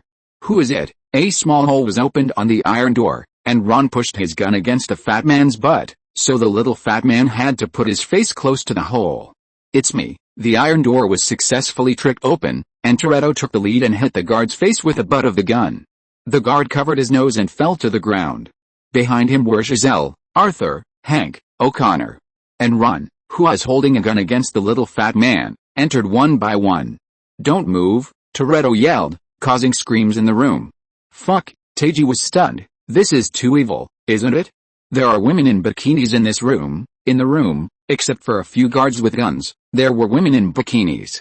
Except for half of them who were middle-aged, the other half were not very good-looking. Thanks to this poor country where people can't eat enough, about 1/5 of the remaining women are good-looking. What's this? It's just a small scene, just a small amount of money to prevent someone from stealing money. Ron curled his lips. Soon, Toretto led his men to beat down several guards who still had the idea of resisting and control the situation. Ron ordered the women to collect the money together. You are dead. None of you can survive. Do you know whose territory this is? This city is full of barracks people, you have nowhere to hide, the guard with a bleeding nose shouted. Ron nodded, indicating that it was Toretto's turn to come forward. Toretto took off his mask and said, "Who wants to hide?" Toretto grabbed the bucket of gasoline and poured it on the pile of money. He threw the burning lighter on it without any pity. Bang! A bunch of flames rose from the pile of money. Ron felt that his heart was bleeding. This pile of money was at least $3 million. Just like that, it was gone in a fire. It would be great if they could take it all away. But there was no way. You can't catch a wolf without sacrificing a child. As long as you make it clear that you are here for revenge and don't care about money at all, the other party will collect the money and keep it well. This was the strategy that Ron and Toretto had discussed the day before. Ron felt distressed, and the guards were even more stunned. They couldn't understand what was wrong with these people. They actually risked offending the biggest local gang leader and came here to burn money? Is burning money fun? We are not doing it for money at all. Toretto put his face close to the guard's face with a nosebleed. Go tell your boss who did it, and then tell him that this is just the beginning. This bald guy just loves to show off. Ron secretly curled his lips. After saying that, Toretto walked to the door first without looking back. The rest of the people covered each other and retreated together. Before leaving, Teji didn't forget to touch a beautiful woman. Is this the mission completed? Back in the car, Hank, who was doing this kind of dirty work for the first time, was confused. No, this is just the first step. The rest depends on how they react. Ron's eyes were sharp. He might be able to sleep well tonight, but some people are destined not to sleep. Chapter 137 Hank's Gift. Everything is done. The black mercenary put down the jack, and the car they had seized from Toretto's place was finally put together. Check and see what they took away, Hobbs instructed while cleaning his gun, and his subordinate turned the key and started the engine easily. Everything is normal, no problem. Hobbs did not even raise his head, then continue to check. Boss, if there are any parts missing, we will definitely find them, the subordinate complained impatiently. Hobbs put down his gun, frowned and walked over, first observing the car from left to right. From the surface, there was no problem, and the car could start, which meant that there would be no problem with the engine. Therefore, the problem can only be in. Hobbs opened the car door and immediately noticed the onboard computer that seemed out of place with the whole car. With a light press, the screen popped up. No chip detected. Hobbs stared with round eyes. This is also called no problem. The subordinate spread his hands. Okay, they took the chip. Emergency. The subordinate who was checking intelligence suddenly shouted. A warehouse on Grand Street was robbed. Well, if that was them, it must be the information from the chip that led them there. Hobbs was shocked. The beautiful translator who had been sitting on the side without saying a word suddenly said, it must be them. Why are you so sure? Because in Rio de Janeiro, no one would be stupid enough to rob Barak. On the other side, Barak's subordinates scattered throughout the city immediately began to gather the money from each hiding place, and everything was just as Ron expected. The teammates wandering in those places immediately caught up with the vehicles carrying the money. All the vehicles were gathering in one place, but this place was a bit unexpected. You said they were transferring the money together, but you would never believe where they hid the money. Seeing a car driving into the yard, Teji reported to everyone on the walkie-talkie in disbelief. I guess it's the police station. Ron relied on his advantage of being a prophet and predicted the future.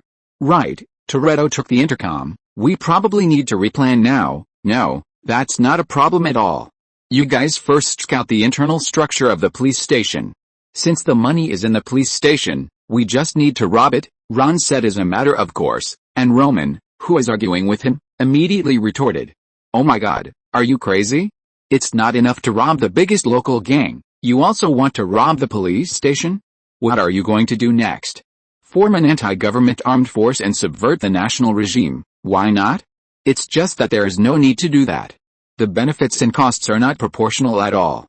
Only the fools in the CIA can come up with such a stupid idea.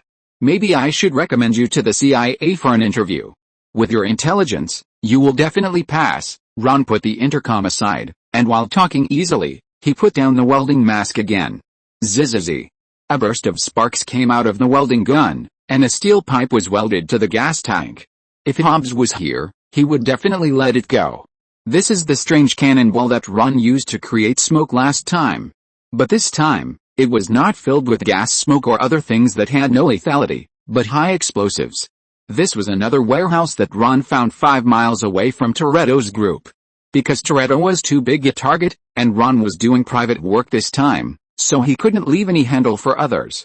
So he deliberately chose a different place and didn't live together. Then, in the name of the combat unit, it was natural to throw all the tracking and reconnaissance work to Toretto. "Boss, I really don't understand. A few months ago, I was a drug enforcement policeman, and then became an IRS agent. Who can tell me why I am a robber now? I think the act of robbing a police station can no longer be called a robber, but a terrorist," Arthur complained sharply while working. Terrorist? It's exciting to think about it. If other kids in the neighborhood knew that I had done such a cool thing, they would definitely worship me like a king, Carl said excitedly, tying the camera to the remote control car with tape. Because the drones feature is so obvious, Ron left all the drones in Los Angeles, but these toys sold on the market are not unusable. It's just that the amount of explosives is slightly less. Hank stared at Ron angrily. "Look at what you have done with your child. This child will learn bad things in your hands sooner or later." Pretending to be a terrorist is also part of the job of an agent. Ron loaded the shells onto the truck and patted Hank's back soothingly. "Just think about it, with a full $50 million, how much bonus will each of you get?" Ron walked around to the front, pinched Hank's big belly, and tempted Hank in his ear like a devil. "With this money, you can help your brother-in-law pay for the high medical expenses, and the remaining money will be enough for you to buy a big house and send your unborn child to a prestigious private school." Hank's eyes lit up, and he instantly fell under the temptation of money. "Okay, then do it, but I promise, this is the last order I've ever done." "Of course, no problem." Ron ignored Hank's oath and picked up a box from the back of another truck. "There's no way to transport your sniper grenade launcher to you. After all, your use in several previous operations has made people aware of our possession of this thing. But don't worry, I have prepared something else for you." To be honest, after using the thing, I almost lost interest in all sniper rifles, Hank said dejectedly. "Compared to LG5, even Barrett looks like something only women use. Why don't you open this thing and take a look at it?" Ron smiled mysteriously. "Maybe you will find a new love." "Okay." Hank opened the box, and a big gun almost as long as an adult lay quietly inside. The thick burl indicated that its caliber was definitely more than Barrett's 12.7 millimeters. "How is it? Are you satisfied with your new gift?" "What is this?" Hank was so surprised that he couldn't even speak clearly. "Anzio sniper rifle, using a 20mm sniper barrel, firing special armor-piercing bullets and other large-caliber sniper ammunition, used to counter light armored vehicles and enemy ground equipment. I asked a friend to get it." Ron admired Hank's surprised expression and smiled with satisfaction. "To be honest, I don't know whether this thing should be considered a gun or a cannon, because according to international practice, calibers above 20mm are collectively called cannons." Chapter 138 No one can defeat me in my BGM. Ron thought that with Hank's new problem that he had trained him to have, fear of insufficient heavy firepower, seeing such a murderous guy, he would at least curse a few words starting with F to express his emotions, but he didn't expect that the first sentence he blurted out after swallowing his saliva was, "Boss, you are not really defecting and planning to take us with you as terrorists? Conquer Brazil and set up your own government, even if the Brazilian government is already a hollow shell hollowed out by various gangs. Its internal forces just happen to have reached a strange balance." Ron rolled his eyes in unbearable pain. "If we want to take this place, we need at least 5,000 veterans, various light and heavy weapons, and a lot of dollars to buy off those corrupt officials. Conservative estimates show that it would take hundreds of billions of dollars to invest." Hank was shocked. "OMG. Boss, you haven't really considered it, have you?" "Ahoha, how is that possible? I'm just talking casually. Work. If you keep chatting, I'll deduct your bonus." Ron smiled awkwardly to cover it up, but none of his 3 men believed him. An idea arose in everyone's mind. He definitely thought about this idea. and little Carl had already begun to imagine the plot of Boss's sister becoming a princess after the founding of the country. 2 days later, the entire team was divided into 2 parts, led by Ron and Toretto. Toretto led his men to conduct a full-scale reconnaissance of the police station. Roman even used O'Connor's agent ID to get a remote-controlled car equipped with a camera into the evidence room. Then, a group of people began to modify various high-speed vehicles according to the camera's moving time, trying to avoid a rear camera to achieve a perfect intrusion. For this purpose, they even stole several police cars from the police station. Ron's side was much simpler. He used 5 pickup trucks to transform into 432 mobile multiple rocket launchers, and the rockets transformed from gas tanks were enough for each car to launch 3 times. On the other hand, Hobbs found clues from the robbery case. By comparing Toretto's network, he has almost found all the members of Toretto's team. Except for Ron's group, they came on Orlov's smuggling plane and did not leave any clues at the customs. Just when Toretto was about to leave Ron behind and act alone under the instigation of O'Connor and Roman, Hobbs finally locked their location. Hobbs is on the other side of the city. This is the best time. Maya got his location from the tracker hidden in Hobbs' car and exclaimed in surprise. Toretto closed the map and shouted to everyone, "Okay, guys, it's our turn. Everyone, we're going to go now." "Toretto, do we really not have to wait for Ron?" Giselle pulled Toretto with some worry. "No." Toretto was full of confidence. "I'll give him his share of the money when it's over, but now, we're enough. There are police." A heavy off-road vehicle suddenly hit the warehouse. Vince only had time to yell before he was squatted on the ground with the guns pointed at his head by 4 mercenaries who got off the car. Just as everyone was about to resist, the second and third cars rushed in from different gates one after another. The well-trained mercenaries quickly controlled the people who were caught off guard. Even Hobbs drove at full speed and smashed the car that Toretto was about to drive away. "It took me a long time to find the tracker, but it's much easier to find the receiver." Hobbs got out of the car triumphantly, pulled out a gun and pointed it at Toretto. "Toretto, you're done. I'm arresting you now in the name of the FBI." And everything was recorded by the hidden camera hidden in the warehouse by Ron. "Boss, should we help them?" Carl's academic performance was average, but he learned the jargon quickly. He had only been with Toretto for a few days when the boss called him. "Of course, since Toretto is so righteous and is willing to give us money even if we don't work, then I can't be bad." Ron spoke in a gangster tone. "But the robbery of the police station is considered a failure, right?" Hank was a little frustrated. "No, it's not." Ron showed a mysterious smile, "or rather, the action has just begun now." Ron's finger on the map of Rio de Janeiro, along the route Hobbs took back to the police station, crossed every street one by one, and finally stopped at Resina, the world-famous largest slum. If the gangsters intend to ambush Hobbs's convoy, this is the best place. "Right here, guys, bring your equipment and start with me." Ron waved his hand. "Don't forget to bring your mask, voice changer, and gloves, and don't leave any evidence. I don't want the cunning big guy Hobbs to catch any handle. From now on, we are the rebels fighting against a Brazilian government corrupted by the gangs. V for Vendetta, yes." 3. There were a few responses from Hank and Arthur, who were speechless about this middle school look. Carl, who shouted the loudest, just thought that this title and this look were so cool. "They're coming." The Hobbs convoy, which was on the move, had just passed a steep slope, and the whereabouts were immediately reported to the people waiting in front by the gang members who looked like passers-by using a walkie-talkie. In the abandoned small building in front of the convoy, a man wearing a mask and carrying an RPG stood up from the ruins. Swoosh! The rocket rushed over with a long tail flame, hitting the first car, immediately turning the car into a burning fireball and sending all the people in the car into the sky. "There is an ambush," Hobbs shouted into the walkie-talkie, quickly turned the car sideways, rolled out of the car and fired back. But the gangsters were not vegetarians either, and had already surrounded the place with the advantage of the terrain. Car number 3, fire suppression. "Kill them," Hobbs fired back while calling for fire support. Unexpectedly, the gunner's second rocket was already ready. The people in the rear car just got off the car and fought back with the help of the car body, and the second rocket immediately sent them into the sky.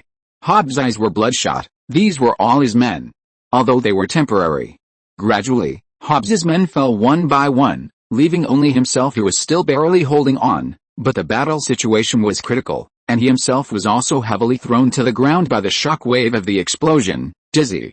At this moment, someone suddenly turned on the loudspeaker on the street, and a burst of exciting music sounded from the loudspeaker. Even the fuzzy and inefficient sound quality could not erase the exciting emotions conveyed by the music. Semper crescis aut discursus vita detestabilis. If Ron had not been wearing a mask, he would have seen Hank's helpless expression. Boss, isn't it just killing someone? Is it necessary to play music every time? You don't understand. This is the entrance music set for my character. Ron waved his hand to increase the volume. In my BGM, no one can defeat me. Chapter 139 V for Vendetta. Carl was ecstatic and quickly lowered his head to write down what the boss said in his notebook. His eyes were full of admiring stars. Ron nodded with satisfaction and did not forget to signal the other two men with his eyes. Look at him, and then look at you. Your thoughts are slipping, brothers. However, if Ron saw the title of Carl's notebook, he would be even more crazy. How to become a qualified gangster boss, how the Godfather was made, who knows what is written on this broken thing. Anyway, Carl learned it from Ron's usual actions. Remember, from now on, don't call me boss or boss, call me V now. The action begins. Ron turned on the voice changer and pulled the trigger. The RPG rocket launcher, the same model as the gangsters, boomed and blew the gunner away. Ron, wearing a black hat and robe and a white smiley mask, threw away the rocket launcher and jumped down from the high roof. At the same time, the muzzles of the two Taurus M608 guns with 8 rounds of ammunition sprayed flames at the same time. As Ron's body rotated, the bullets flew in the air in a fan-shaped pattern. It seemed that there was no rule, but they all hit the gangster's eyebrows accurately. 16 bullets corresponded to 16 gangsters falling to the ground. From the first shot to the empty bullets falling to the ground, it took less than 2 seconds in total. This gunmanship was so good that even Arthur, who is a killer, could not accept it. He immediately held the AK and fired a short burst at the roof of the house, knocking down 2 gangsters who were about to fire at Ron, and followed closely with a heavy luggage bag on his back. Ron walked in the hail of bullets and stood in the middle of the road. He threw out the magazine without any tension, ejected 16 empty shells, and then loaded new bullets. The terrorists ambushing on the roof were already stunned. It was not only because of Ron's weird outfit and terrifyingly accurate gunmanship, but they found that this weird guy was actually unkillable. Some of them shot the weird guy with guns, but the weird guy just shook his body and stood still immediately. Ron's voice changer had already been connected to the broadcast. You can kill a person's body, but you can never kill a person's mind, because the mind is bulletproof. Bullshit. Hank, who had just shot down a probing gangster with a sniper rifle, hid behind the wall and pouted secretly. He was clearly wearing 2 layers of bulletproof vests under his clothes. It must be said that Ron's pretense was indeed very effective. Some gangsters have begun to be frightened. The truly terrifying things are never sharp weapons or gun muzzles loaded with bullets, but the unknown. For example, an unkillable person. And Arthur rolled into the back of the car where Toretto and the others were hiding at the right time. Now they have been released by the female police. Arthur opened his backpack and poured out all the things in his back with a whoosh. AKs were scattered all over the floor. Everyone skillfully picked up one each, pulled the bolt and started to fight back. The sudden increase in firepower actually suppressed the gangsters' attack in reverse for a while. This country is already corrupt. Gangs and capitalist reactionaries are riding on the government's head and bullying others. Corrupt officials are in the same group with them. Even the police are their accomplices. Barak has become the real local tyrant here. Ron recited loudly while firing back. This time he was not as arrogant as before. He knew to find a cover. After all, no matter how thick the bulletproof vest was, it would still be a disaster if the bullet hit the head. And Ron's voice, through the controlled broadcast, spread to every corner of the street. Behind the windows that were originally sealed tightly, pairs of angry eyes burning with anger appeared. Ron knew that his method worked, but the firepower seemed not enough. He didn't mind adding another barrel of gasoline to this anger. The wealth of this country is created by the people, and it will always belong to every person born here. Ron shot and killed 2 gang members with 2 more shots. No one is qualified to take it away from the hands of the working people. If someone robbed our wealth, then we will take it back. Long live the working people. Ron was so excited in his speech that he almost accidentally exposed his true identity in his previous life. Arthur didn't think anything of it, but Hank's scalp was numb after hearing it. Boss, please stop talking. We are still from the capitalism world's headquarters. The anger in the eyes behind the window became even stronger. If anger can burn people to death, Barack will definitely be burned alive. But it doesn't matter. Anger can't burn people to death, but AK can kill people. Ron tapped rhythmically on the walkie-talkie on his waist. That was the Cody and Hank agreed on. Hank drove a small truck and quickly inserted into the middle of the battlefield. The cargo box rose, and the AK rifles fell to the ground. Kill ceiling and rob the blockhouse. Ah. Damn, let the bullets fly, I messed up the lines. Ron felt something was wrong after he shouted, and everyone was stunned. Ron quickly changed his words, kill Barack and take back the wealth that belongs to us. There was silence all around. Everyone just looked behind the window, but no one dared to walk out of the house. The gang leader looked at his masterpiece with satisfaction. These were the results of their usual bullying. However, Ron did not give up. Instead, he took advantage of the gap in the firepower and picked up a gun and threw it into a window. Just when the gangsters were still laughing at Ron's overestimation of his own abilities, a miracle happened. A string of bullets shot out of this window, shooting the puzzled gangsters off the roof. Ron smiled slightly, knowing that his plan was truly successful. Sure enough, after this window became a new firing point, more people began to jump out of the windows. They picked up the guns on the ground and joined Ron's battle, gradually replacing Ron and becoming the real main force. Although their marksmanship was not good and their tactical moves were terrible, the fighting while supported by anger made them fearless and surrounded the gangsters bit by bit. Until the battle ended when only one gangster was left. He was too scared to throw away his gun and fell to the ground. Finally, a cheer of victory broke out in the crowd. Kill Barack, take our money back, kill Barack, take our money back, kill Barack, take our money back. The crowd that got the guns or had them pressed down began to clamor. The sudden victory finally made them realize that the gangsters who had been bullying them didn't seem so scary.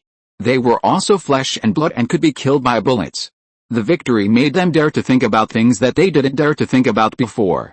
They held guns and shouted slogans, marching towards the most luxurious office building in the city. During this time, more and more people joined, and the team grew bigger and bigger like a snowball. No one knew who took out a black sheet and painted Ron's mask with white paint. It became the most conspicuous flag in the team. Chapter 140. Who am I? Where am I? Hobbs was stunned, and he growled in a voice that only he and Ron could hear. What the hell did you do? Why do they all look like they are possessed? The rough action caused several guys on the road who had regarded Ron as a spiritual idol to glare at him with AKs. Ron pushed away Hobbs, who was pulling his clothes, and he didn't feel guilty at all. Now I am the leader of the rebels, I am afraid of you. Sir, I call it the awakening of the nation. I guess you should have discovered with your intelligence that your route of action was leaked by your partner, the local police station. Ron stroked the mustache drawn on the mask, and continued to bewitch in a very stylish way. Don't you want to avenge your dead men? Pick up the gun, kill the gangsters, follow me, kill the gangsters, follow me. Everyone echoed again, and passed a latest slogan to the front of the team. It is no exaggeration to say that Ron temporarily obtained the highest command authority of this team. And Toretto did not expose him, but crossed his arms to see what tricks he was going to play. Toretto's own plan had failed. He had a new plan, but it seemed that Ron's plan was better. Hobbs gritted his teeth, thinking of the men who had just died tragically in front of him. Although they had not been together for a long time, he was still very distressed. FXXK. I did it, this is my good boy. Ron patted Hobbs' face happily and shouted to Arthur behind him, take him to the garage and drive out our chariot. Everyone, who wants to overthrow the evil gang rule of Barack together? Ron jumped on the roof of a car. Drive out your car, take all the useful weapons you can find, and bring all like-minded people. Let's kill Barack together. Kill Barack, kill Barack. Hearing that Ron still had a chariot, the newly formed resistance army cheered again, and their confidence was even stronger. Don't think Ron is stupid. He had already calculated that from here to Barack's building, he just passed a police station, and there was such a big commotion here, it was impossible for the police station to not react. Therefore, as long as we lead the team forward, there will be a chance.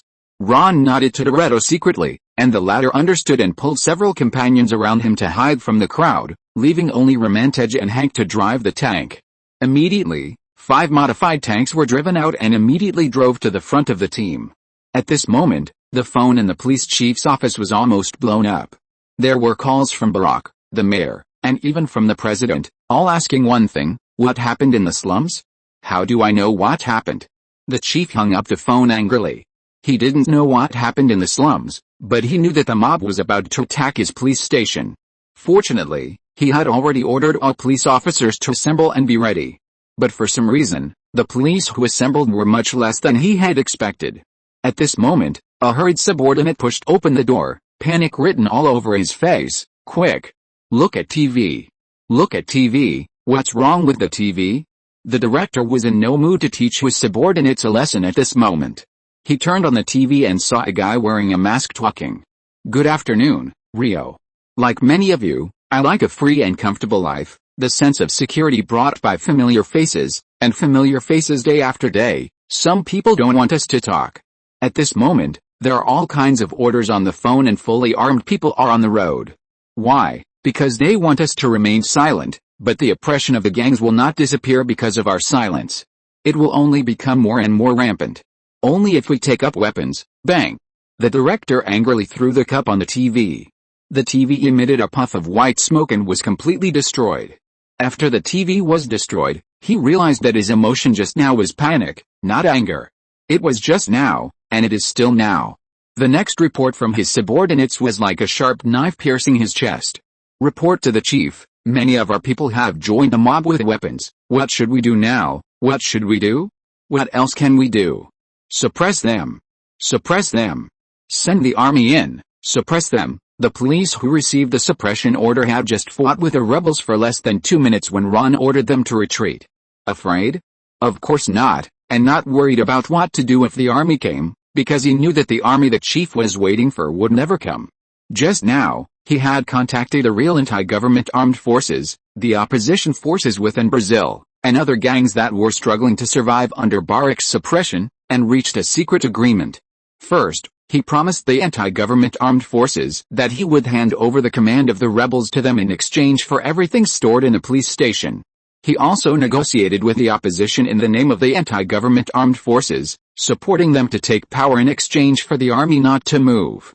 Finally, he used the power vacuum left by Barrack as bait to let the gangs help them prepare small cargo ships at the port for their escape. All the plans were flawless and perfect.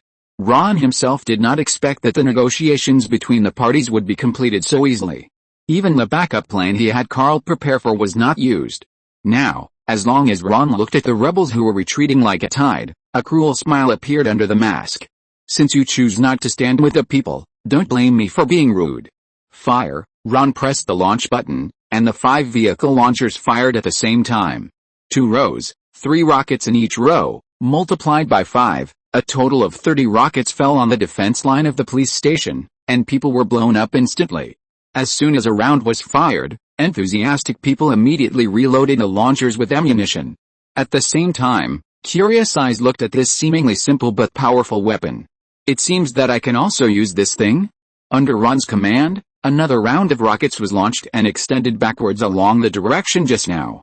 After firing 3 rounds in total, Ron ordered a full-scale attack.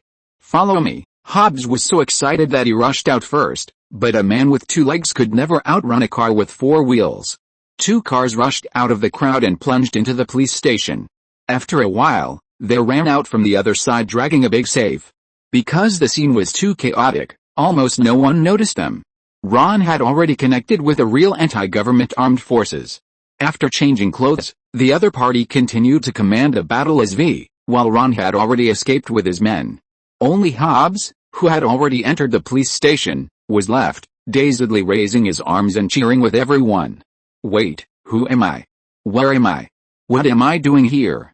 Why does it feel a little wrong?" Chapter 141, The End of the Brazilian Incident. Little did they know that the scene of Hobbs rushing into the police station with an AK assault rifle was just captured by a reporter who rushed over after hearing the news, and the photo was named "Liberty Leading the People." The next day, it appeared on the front pages of mainstream newspapers in various countries to report on the Rio de Janeiro riots. Hobbs successfully debuted in the center position, and appeared on the desks of leaders of various countries with a front-page photo on the newspaper. When Anonymous saw this photo, his blood pressure suddenly soared by dozens, his face turned purple, and he threw the newspaper at Hobbs.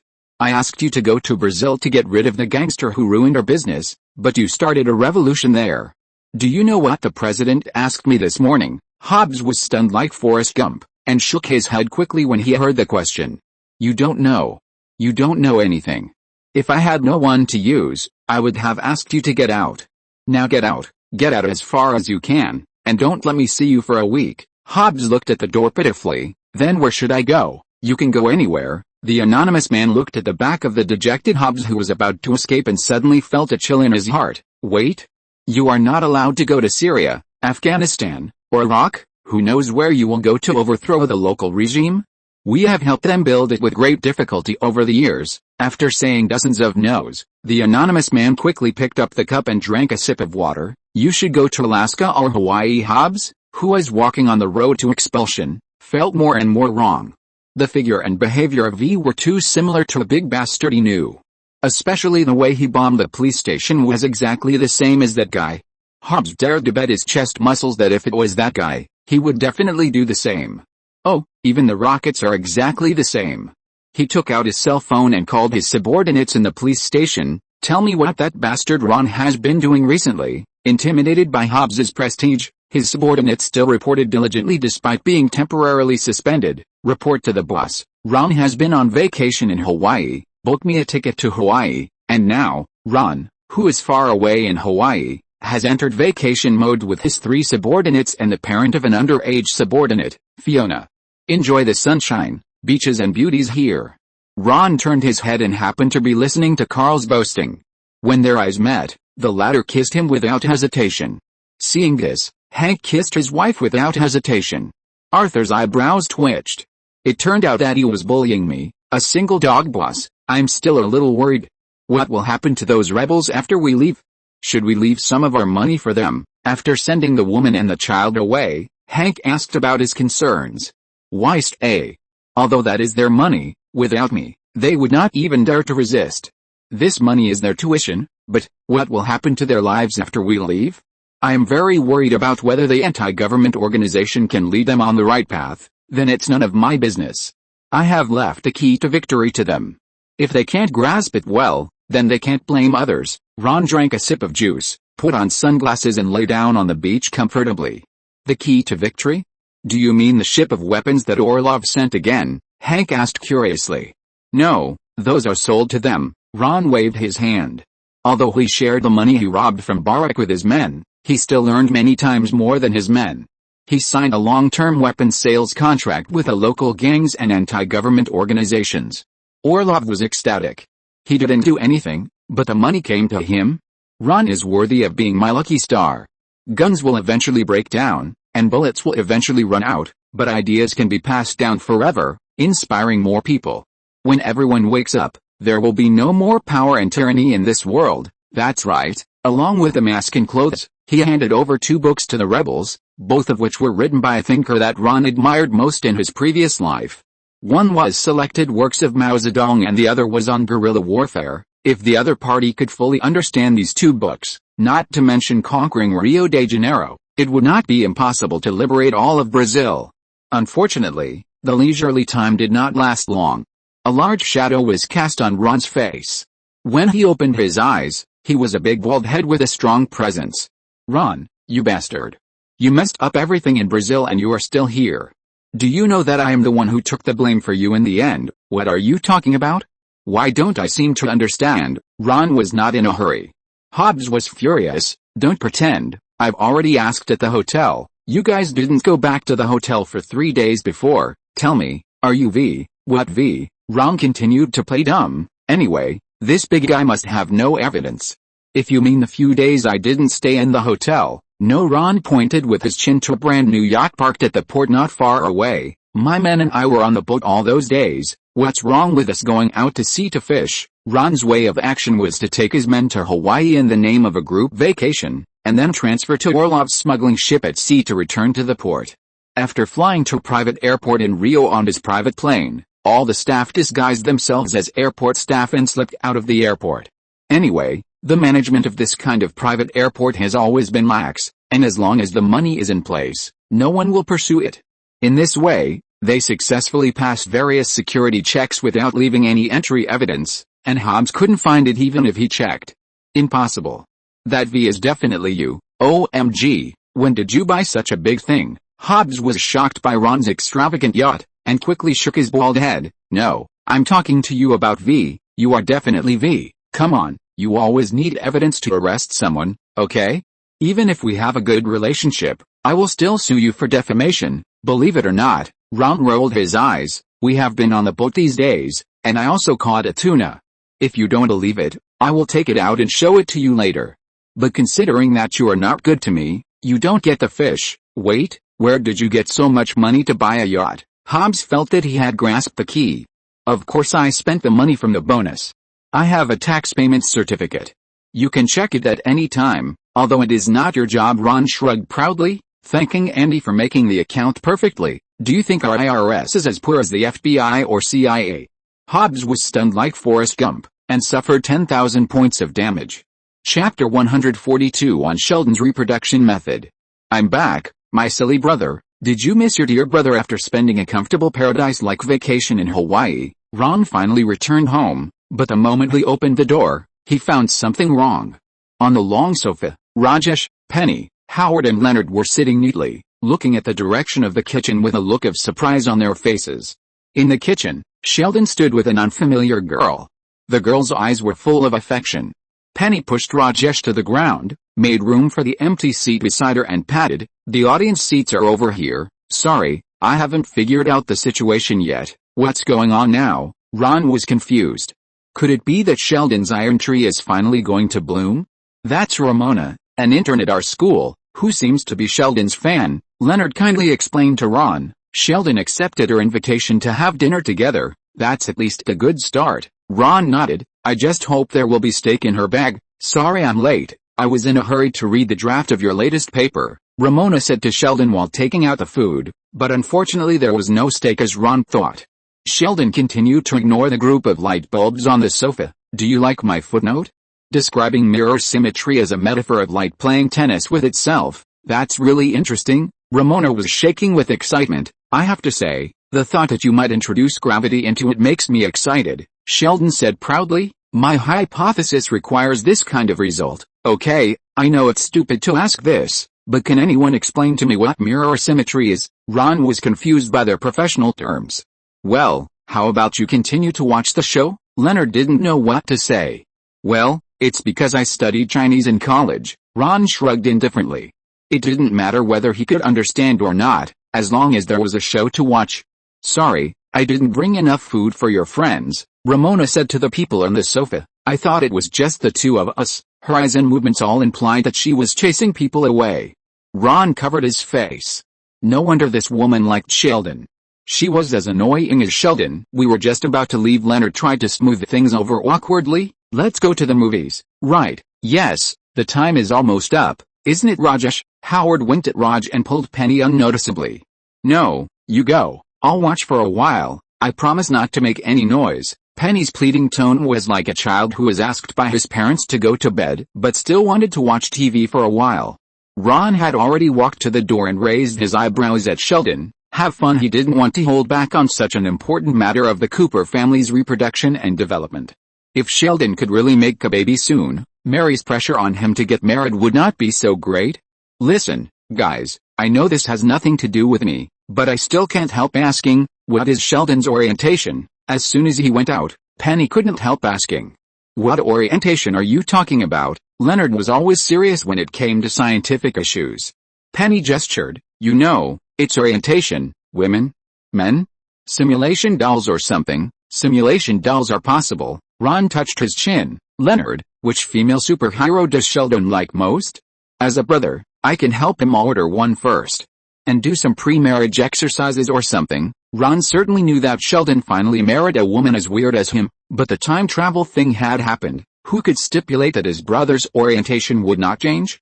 Honestly, our hypothesis is that he has no orientation. Come on, everyone has an orientation, but Sheldon may not be one of them. Howard looked at Ron and found that he had no intention of beating him up, so he said boldly, over the years, we have made many hypotheses about how Sheldon's species reproduces. Huh? Ron had to admit that he was amused by these scientists. So what do you scientists have to say? I support the mitosis theory. Howard bit the bullet and was the first to express his opinion. I believe that one day, Sheldon's species will eat enough Thai food and will split into two. Just like a cell, Ron listened with gusto, while Penny was stunned. On the other hand, Leonard also began to express his opinion. I think Sheldon is in the larval stage of his species. One day, he will spin a cocoon and emerge from the cocoon 2 months later with wings and an exoskeleton. That's a good idea, but before that, he may have to eat you up completely, leaving nothing behind. Ron praised this idea. Why? Because the energy required for metamorphosis is too great. Some insects will eat their mates before evolving or giving birth. A typical example is the praying mantis, Ron said seriously, almost believing it himself. Don't you think Sheldon looks like a praying mantis? Maybe they are a similar animal. Ron, you actually know entomology, Howard exclaimed.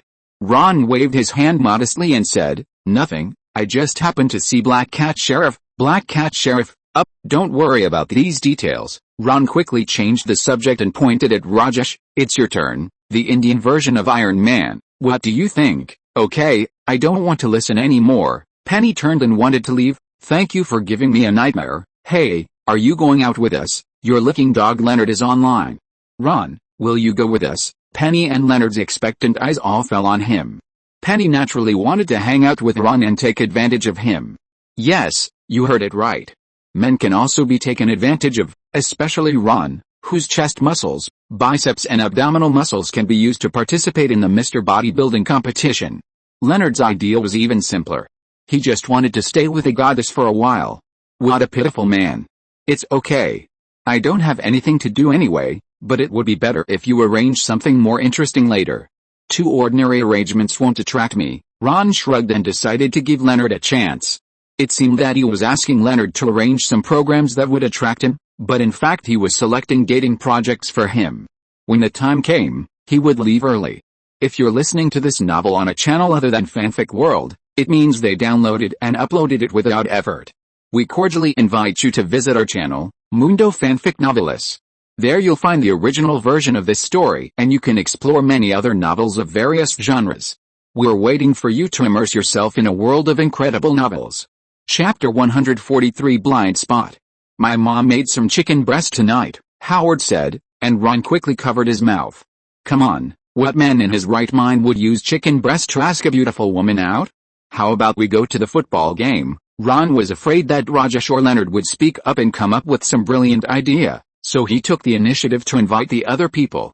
I just happen to know there's a high school football game tonight, and one of the teams is the private Briarcrest Christian School, which is just 5 blocks away from this street. We can be considered one of our own, so why don't we go and support them? Wow, football game. I love football games the most. I know that high school, the home color is green, right? I also have one of their cheering t-shirts. Penny became very interested and flirted with Ron. Guys, wait for me, I'll change my clothes and be back soon. After Penny returned to the room, Ron patted Leonard on the shoulder earnestly and said, see? Leonard, this is how you should date a girl like Penny. Fortunately, this girl doesn't look like what I like, and you have always been nice to my brother. In the end, it's our Cooper family that owes you, otherwise a natural prey like this would have been eaten by me until there was nothing left. Why? Why is it like this? Leonard was still puzzled. Oh my God, Ron covered his face. Don't you know that Penny is from Nebraska? The football craze there is no less than our Texas. Howard and Rajesh had already taken out their notebooks to take notes, but Leonard still looked confused. But I don't know anything about football. I only know how to play Quidditch. If you are talking about the game I saw in the park last time, where each of you held a broom between your legs and ran around, I advise you not to let Penny see it, otherwise you will definitely have no chance. Ron recalled that afternoon, at the entrance of the park, Sheldon was wearing a magic robe made of old black sheets, especially that he actually greeted him for the rare time. It was so socially dead, he would rather Sheldon never greet him. I did have a football experience, but I was passed back and forth in the corridor by the football team members as a ball. When I was thrown into the touchdown zone by them, everyone cheered. Howard shared an experience he had with football, but it sounded more sad than funny. Sorry, Howard. Leonard hugged Howard, but Howard just leaned his head on his shoulder. Leonard had to act as a temporary pillow. Ron, I heard that you were a quarterback on the school team in college. Can you teach me football? Although I love you very much, I don't love you enough to spend a lot of time with you doing useless things. However, you can let Sheldon teach you. Sheldon? He knows football. Howard stood up from Leonard in disbelief. He certainly knows Quidditch, but football? Are you kidding? Why not? We are brothers, I know it, so of course he can, too. Ron shrugged. That's different. You're a natural athlete, but Sheldon, Ron asked in confusion, didn't he tell you? Tell us what? Our father is a football coach, and he's also the famous head coach of the Longhorns, Ron explained, and we're from Texas, where football is everywhere. In order to correct this freak of the Cooper family, George even made a rule that Sheldon can't do his homework until he finishes watching the football game. The three friends opened their mouths in shock. This was the first time they heard of such a thing. Okay, I'll buy a football book tomorrow and let Sheldon teach me. Leonard waved his little fist and made up his mind. Guys, I'm ready, let's go now. Penny changed into a green jersey and went out, and even turned around in front of Ron, but Ron didn't feel anything at all, but Leonard stared at her. Isn't it just a big jersey? What's there to see? Ron couldn't figure it out. When Ron and his team arrived at the football field, the game had already started, and the Briarcrest team had completed 2 offensives, but they had not advanced many meters, and the ball was almost at the starting position. Ron immediately saw a familiar figure in the cheerleading team, waved and greeted, and in return the beautiful girl responded enthusiastically, and pointed to the stands. Ron followed the direction of Collins's finger and immediately found Mr. Tosey's family. He nodded and squeezed over with the team watching the game. That's right, this game was the first appearance of O'Hare, who was adopted by Aunt Leanne. Their whole family came to cheer for him. Ron easily found a huge figure with the number 74 jersey on his back on the court. For this big guy who was born with a winger's body, Ron was looking forward to his performance. Is that the child of the relative you mentioned? I didn't expect there were black people among your relatives. Penny followed Ron's gaze and immediately noticed the big guy. Ron shook his head. No, he's just the adopted child of my Aunt Leanne. Strictly speaking, my family and Mr. Tosey's family are not relatives. It's just that old George and Mr. Tosey were college classmates and played on the school team at the same time. This kind of relationship should be called a family friendship. As they were walking, Mike's team served the ball again.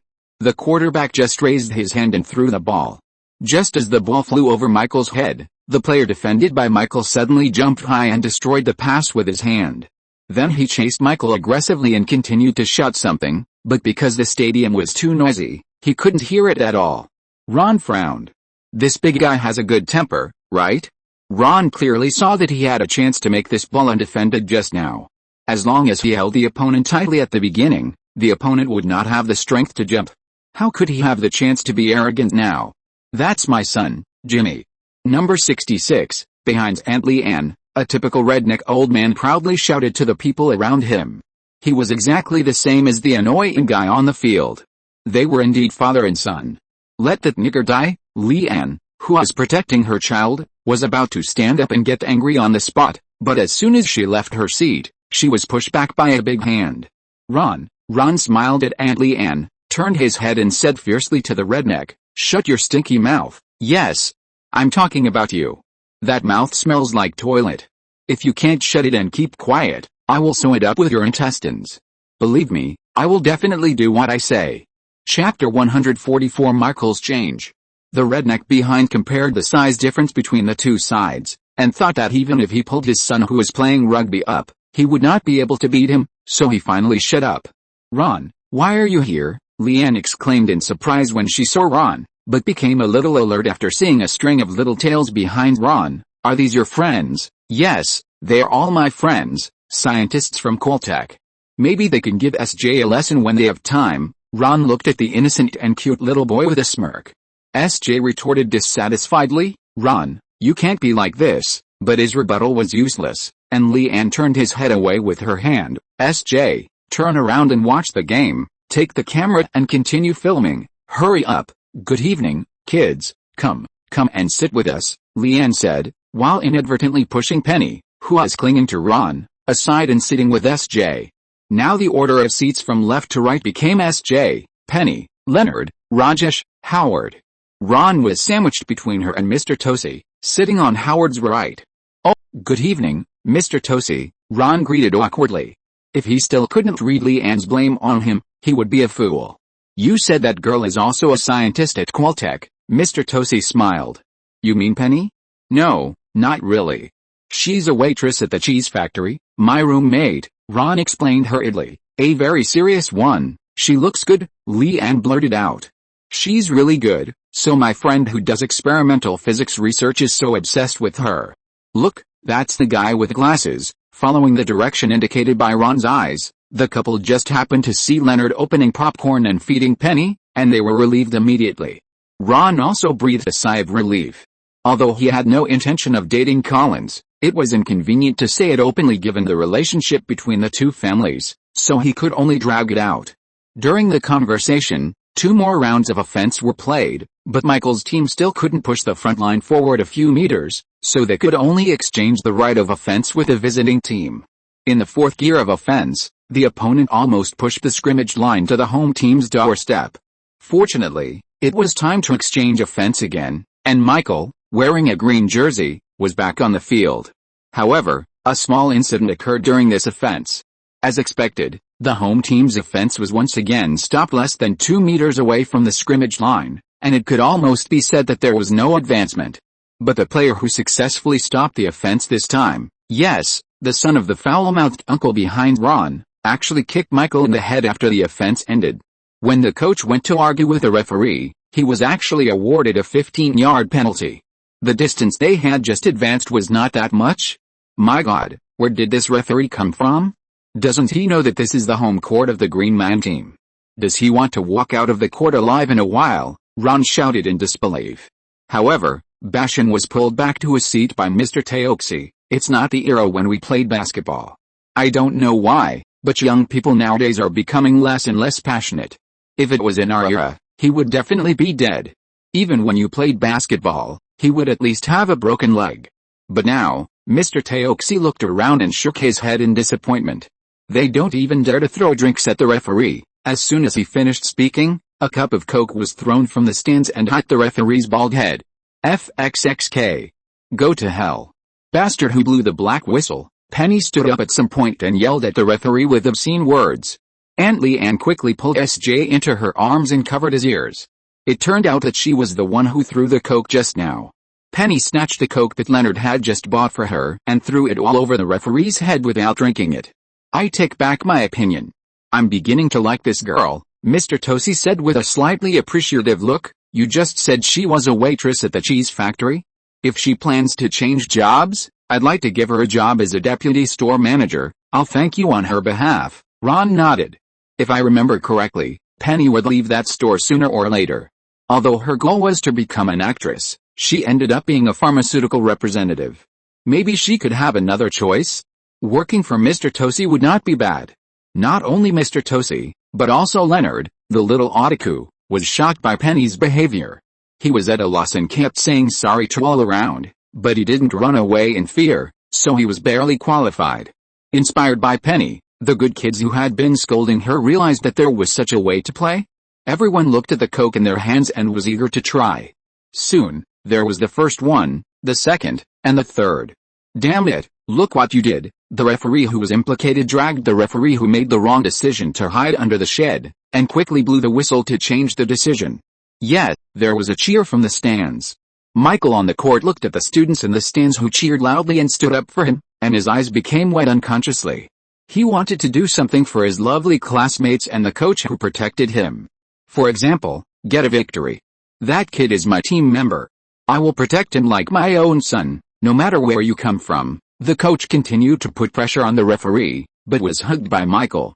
"Don't worry, coach, I'm here, okay?" The coach opened his hands and indicated that he was fine, and Michael returned to the court. Although the distance was far, Ron was still keenly aware that Michael's eyes had changed. If he had just played because everyone thought he should play at the beginning, now it became that he wanted to play because he wanted to. Because he didn't want to disappoint the people who helped and protected him.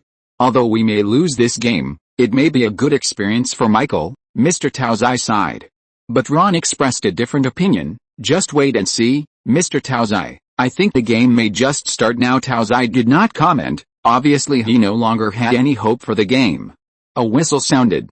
The home team served the ball, and as soon as the ball was passed from the quarterback to the running back, he suddenly found that the road in front of him was open. Michael pushed the opponent's player and actually used his body to crush a path. The scene in front of him suddenly became clear, so what else can I say? Of course, sprint forward at full speed. Full of frustration, I have resumed to update twice a day. Don't say that I don't keep my word. After 2 days, the average subscription has not even broken 900. I won't count on it. Chapter 145 Paintball Competition Schedule. Go. Michael. Go. Go. Michael pushed the defender in front to make way, and he was not much slower than the running back behind him.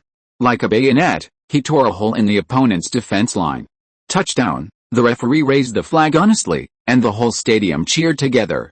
Fortunately, this was an open-air stadium, otherwise the roof would have been blown off by the cheers. But the interesting thing is that Michael pushed his opponent and didn't stop after pushing him through the touchdown zone. He kept pushing him and running until he crossed the guardrail and threw the arrogant guy out of the field. While Ron was surprised, this guy seemed to really start to understand what he should do on the field. See? The number 74 who threw your son out of the field like garbage. Aunt Leanne turned around proudly. That's my son, showing off. This is definitely showing off, but it's really refreshing. Penny also turned around and made a face. I didn't pay attention for a while, and I actually made friends with Aunt Leanne. But Ron was not surprised. Although the two had different education backgrounds and social status, they both had the same violent temper. It was not surprising that they became friends. Leanne, who had put down her guard against Penny, handed SJ to Penny, squeezed over and sat next to Mr. Tosi, pinched Mr. Tosi's thigh with her fingers, and then hinted with her eyes. Mr. Tosi could only call out, "Ron." Ron turned his head and looked at Mr. Tosi. Mr. Tosi was reluctant, but intimidated by his wife's intimidation. He said, "You can take Collins out for a walk after the game, as long as you send her home before 11 o'clock. Before 11 o'clock? Are you sure you are not kidding?" Ron looked at the watch. It was already past 9 o'clock, and the game would not end for at least an hour. By then, it would be at least 10:30. That means driving Collins to follow you? Mr. Tosi, are you sure you really want me to date your daughter? If you are forced, just blink. Mr. Tosi certainly didn't blink, because he was pinched hard by his wife again, and he blew a breath of cold air. Leanne took over the conversation, "Or if it's too late today, you can go out together tomorrow. It happens to be the weekend." Mr. Tosi wanted to say something, but Leanne stepped on his foot and said nothing. Ron's eyebrows jumped. He would never find such a tough wife in the future. "Yes, it happens to be the weekend. We should have some interesting activities, right?" Howard. Leanne left her original seat, just letting Ron and Howard sit together. Ron had the opportunity to nudge him with his elbow. Howard rubbed his chest. Ron's arm poked him in the same place as his aunt just poked him. "Can you family not pick on me to cause trouble?" But Howard deserved it. Who made him flirt with Leanne in 6 languages and turn when he saw her? If it wasn't for Ron's face, Leanne would have broken his ribs. "Yes, we do have an event tomorrow. We are going to play paintball tomorrow, which is a relatively safe shooting game. Although it is safe, it will still hurt if the paintball hits you." Wow. Penny turned her head and looked at Leonard. "I didn't expect you would play this kind of game. It sounds interesting. Can I be included?" Her face was facing Leonard, but her eyes were looking at Ron. This woman was simply amazing. However, how could Leonard refuse the goddess's request? He agreed repeatedly, and his eyebrows danced with joy. "Okay, of course, no problem. I mean, it's great to have you here. You will protect Collins, right? Like all old fathers who worry about their daughters." Mr. Tosi put his hand on Ron's arm and shook it hard. "Of course. What is paintball, real life CS? Ron even has the confidence to save Collins from the battlefield of gunfire." Rajesh quickly leaned over to Howard's ear and whispered, and Howard pushed the Indian away. Hey. Come on, man, it's uncomfortable when your saliva blows into my ears." "I know." Howard picked his ears. "Let me count. You, me, Leonard, Sheldon, Ron, Penny, and the daughter of this beautiful lady. There are exactly 7 people. We can form our own team and join the melee carnival tomorrow." However, Mr. Tosi's focus was not here. He pointed at Howard and Rajesh. "Are you two a couple?" "No. Absolutely not." Howard hurriedly defended himself, but based on his performance just now, no one at the scene believed him. "Well, the Indian guy next to me may be a homosexual, but I am really straight." Rajesh climbed up to Howard's ear, but was pushed away by Howard's ruthless, "Why don't you say it yourself? It's your actions that make them misunderstand. It doesn't matter. We all understand. Ron showed a playful smile, but please remember one thing. The more you deny, the more hurt your same-sex partner will be. Ron certainly knew that they were not gay, but others didn't know, so he teased them appropriately, just as a way to vent his anger on Aunt Leanne, who was teased everywhere regardless of the occasion. The two gay friends were stunned, and even the game couldn't attract their attention. Oh, no, they themselves had no interest in football games. What time is it? It starts at 9 o'clock, and there will be an hour for us to have lunch at noon, and it will end at 4 o'clock in the afternoon. Howard and Rajesh were both killed, and Leonard could only answer Ron's question himself. No problem, then I'll come and pick up Collins at 8 o'clock. After getting Mr. Tosey's nod of agreement, Ron turned to Leonard again. Are you sure Sheldon will participate in the game? I can't wait to shoot him in the head twice. This is such a good opportunity. I used to want to shoot Sheldon only in my dreams, and be careful not to laugh out loud when you dream, otherwise Mary will definitely find out. Ron, Leonard explained helplessly, Sheldon is on the same team with us. Really? Ron smiled wickedly. Raise your hands if you want to shoot Sheldon. All of a sudden, 7 hands were raised in the sky. Not only Leonard himself raised his hand, but even the youngest SJ raised his little hand, which shows how annoying Sheldon is. Mom, can I go with Ron and my sister tomorrow? I promise to be obedient, SJ begged. No, absolutely not, Leanne refused firmly. Your sister is going on a date. Why are you making trouble? Chapter 146 Daily Breast Marks. Hey, Ron, I have a case on hand that might interest you. The next morning, Ron was driving Collins to the paintball range when Hobbs' call came in like an uninvited guest. No, I'm not interested because today is the weekend. Next time for something like this, you'd better make an appointment with my secretary. Your secretary?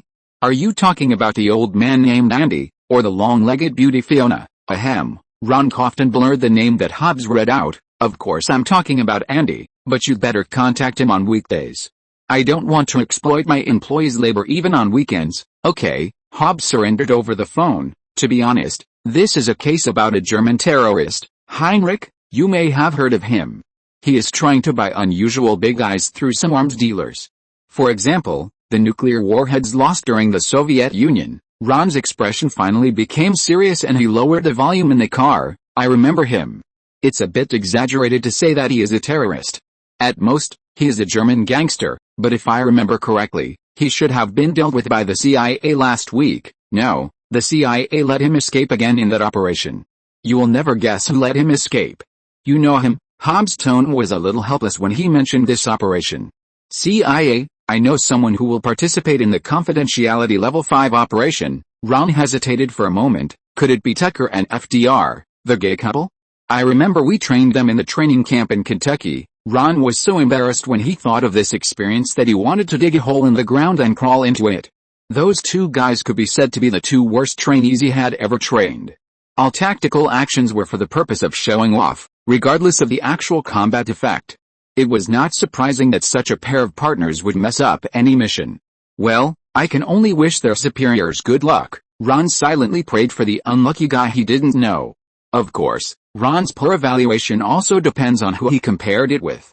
He always likes to compare himself with others, but that pair of partners is definitely a good level for ordinary agents. Thank you. Hobbs touched his bald head depressedly. What? No way? You are the unlucky superior? Haha. Ron laughed so hard that tears came out. You know, I have some connections with the CIA, helping them lead a special operations team. Those 2 guys are my new team members. They have been in Los Angeles for a while. Okay, I can call you out for a drink when there is a chance, but not now. I want to enjoy my weekend. Goodbye. Ron hung up the phone because the paintball range was just around the corner. Ron, Collins suddenly stopped Ron and said very sensibly, if you have something to do, you don't have to worry about me. I'll go play with your friends alone. No need. Ron rubbed Collins' little head like Missy. I said, today is the weekend, unless there are special circumstances, I will never work overtime. Because of her very considerate little move, Ron unconsciously liked Collins a little more, but not the kind of lover, but the kind of little sister, just like Missy. In the distance, Howard and his team, who had already changed their equipment, were greeting him. Ron waved and said, don't worry, I said we will be together today. In fact, I want to take a good rest because I'm too busy with work recently. Ron suddenly took Collins' hand and kissed it gently, a standard knight's hand kiss. So, can you please accompany me to relax today, beautiful Collins? Of course. Collins laughed in surprise, and immediately covered her mouth with restraint. Ron, you are late. Sheldon looked at his watch dissatisfiedly and complained, because of you, we lost 6 minutes of tactical meeting time. So I suggest that we should first discuss how to make up for the lost 6 minutes, reduce the time for eating, going to the toilet or playing games? We have to fight all day today. This will be a difficult battle. I hope you can take it seriously, Private Ron. As he said, Sheldon also shook his shoulders proudly, and Ron noticed that this idiot had sewed shoulder straps with military rank on his military uniform at some point. So, you think you are a captain just because you have 2 bars on your shoulders? Ron was made to laugh bitterly by Sheldon's idiotic behavior. I really doubt whether you are a lunatic now. I'm not. Sheldon pouted like a child in dissatisfaction. My mother took me to see a doctor, and the doctor said I'm not crazy, but after seeing you, the doctor went crazy. Seeing that the 2 brothers were going to show off again, Leonard hurried out to smooth things over. Now is the pre-war meeting time, and we need to decide on a strategy now. How about the hammer of God? Rajesh said while drinking a beer. Are you sure you want to start drinking so early in the morning? Captain Sheldon aimed his firepower at Rajesh again. Ron dared to guarantee that if there was such a commander in the army, he would be killed from behind as soon as he went to the battlefield. Hey, Rajesh took another sip of wine to defend himself. What can I do? It's all because these 2 lovely girls are so beautiful. Oh, thank you, Rajesh, you are so good at talking. Penny accepted Rajesh's praise as a matter of course and hugged him. It doesn't matter. Rajesh is Indian anyway. It doesn't matter whether he drinks or not. Ron spread his hands. As long as he's not the first to run out and surrender, we will win. Hey. What you said is too hurtful. Rajesh shouted dissatisfiedly. We are the 3rd most powerful military in the world. Really? Ron smiled playfully. Are you talking about the 3rd most powerful military in the world that is chased by 40,000 people with 300,000 people running all over the ground? Or the 3rd most powerful military power that turned the war of aggression into a war of national defense? Rajesh widened his eyes and opened his mouth, but didn't know what to say. This seems possible. Ron decided to give him one last fatal blow. Or is it the 3rd most powerful military power that was captured by 3 people from the kitchen team with more than 100 people? Let's continue to discuss tactics. Rajesh quickly changed the subject. How about using Thor's hammer? We will ambush next to the toilet and ambush everyone who comes to pee. Chapter 147, Meeting an Old Friend on the Paintball Field. This tactic is disgusting. Ron frowned. And what about our meals? Who of you wants to eat while smelling the toilet? Everyone shook their heads. The rules of the game are that all teams are thrown into the super large competition area together, and each team carries a flag. If the flag is taken away or all the members are annihilated, they will lose the qualification to compete. The team that grabs the most flags wins. How about this? We divide into 2 teams, Sheldon, Leonard, Rajesh, Howard. The 4 of you form the flag guarding team, and you will find a piece of rag as a flag, and then find a place to hide and try to live as long as possible. Without waiting for Sheldon to object, Ron took over the command directly. Collins and Penny, you and I will form a commando team, and we will go grab other people's flags. Hey, this is too unfair. Why are they the commandos? Howard objected. I suggest that the offensive should be left to men, such as natural warriors like me. Howard showed off his not-so-rich and barren biceps, and Penny covered her face tactically. Howard's thigh muscles are not as thick as her arms. Stop it. Ron patted Howard like a big brother. Believe it or not, Penny alone can beat the 4 of you. Okay, here's the tactic. Let's go. Ron clapped his hands and took the 2 beauties into the woods, leaving the 4 scientists in full gear staring at each other. I say, shouldn't we find a place to hide first? Sheldon nodded and promised. That's a good idea. Have you 2 touched a gun before? Ron asked, stepping lightly on the fallen leaves on the ground. It was already autumn, and although the temperature was still pleasant, the leaves on the trees had begun to fall. I often played with guns when I was in my hometown. They were real guns, not these sissy toys. Penny weighed the weapon in her hand and said dissatisfiedly. Collins, Leanne asked me to take the IPSC course, and I think I can help a little. IPSC, which means Practical Shooting Sports, although it has a practical name, in the eyes of professionals like Ron who have experienced actual combat, it is no different from nothing. This sport may have originally been meant to train combat skills, but as it developed, it became more and more like a sport, with modified ultralight triggers, lightweight ammunition, and added weights for stability. Imagine putting a gun like this in a holster? It would probably go off after just a few steps, knocking off some vital body parts. Taking this thing to the battlefield is a dead end, but it is okay for playing paintball games. In order to give the two of them enough gaming experience, Ron simply played as an assistant. Every time he found an enemy, he would deliberately fire a few shots to track the enemy's firepower, and then make all the bullets miss through coquettish positioning, while Collins and Penny went around to the back and gave them a fatal blow. Ron only had to protect their backs and sides from time to time and help with the shots. The participants in the competition were basically amateurs, and this method was very effective. 4 flags were immediately collected, sweeping northward from the southwest corner of the competition field. In another direction, there was also an excellent hunter advancing rapidly towards Ron. Wherever he passed, there were poor people who were hid and eliminated from the game. This was a 2-person combat team, 1 man and 1 woman. Almost all opponents were defeated by the man on his own. The woman had almost no sense of participation in the game. "Don't move." Ron felt the unusual silence in front of him and immediately stopped the two with gestures. As soon as he made a sound, a string of paintballs swept towards this position. The angle was tricky and the accuracy was professional. Ron rolled on the ground to avoid it, and by the way, he also pressed Collins down behind the bunker. "This seems to be a master. You take a break. I'll go play with her," Ron said softly while pressing Collins, and the hot air from his mouth almost blew into Collins' ears.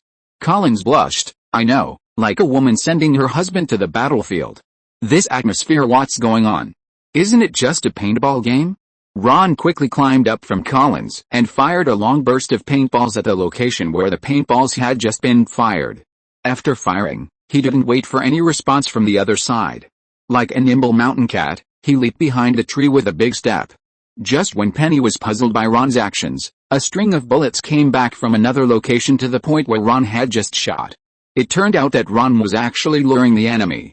Penny was very impressed. He was indeed a professional agent. If Ron could hear Penny's thoughts, he would definitely laugh at her. "Is this considered professional? It seems that you really don't know anything about specialization. Do you really think that Ron's previous shot was just to lure the enemy? Of course not. By judging the different positions of the 2 firing points, if the 2 points are connected from the aerial perspective, the straight line obtained is the direction of movement of the shooter. According to the field map that Ron had memorized before entering the field, there are a total of 3 gaps on this straight line where he can continue to fire at this position. Finally, the distance difference between the 2 firing points plus the time proves that this person is running fast, shooting while running, so his next landing point should be. Ron suddenly flashed out from behind the tree, and almost in an instant he aimed his gun, with the muzzle pointing at a gap in the bunker that stretched straight. At this moment, there was nothing, but Ron had already pulled the trigger. Bang, bang, bang, a short burst of shooting, 3 paintballs sprayed out from the muzzle, and in a flash, just when the paintballs were about to miss, a figure suddenly jumped out from behind the bunker, almost as if he was deliberately hitting the bullets, and was hit with paint all over his body. Then he stood there in shock. Yes, Penny and Collins jumped up and cheered, and the person who was shot turned his original disbelief into an awkward but polite smile after seeing the true face of the shooter. "Instructor Ron? Why are you here? Oh my God.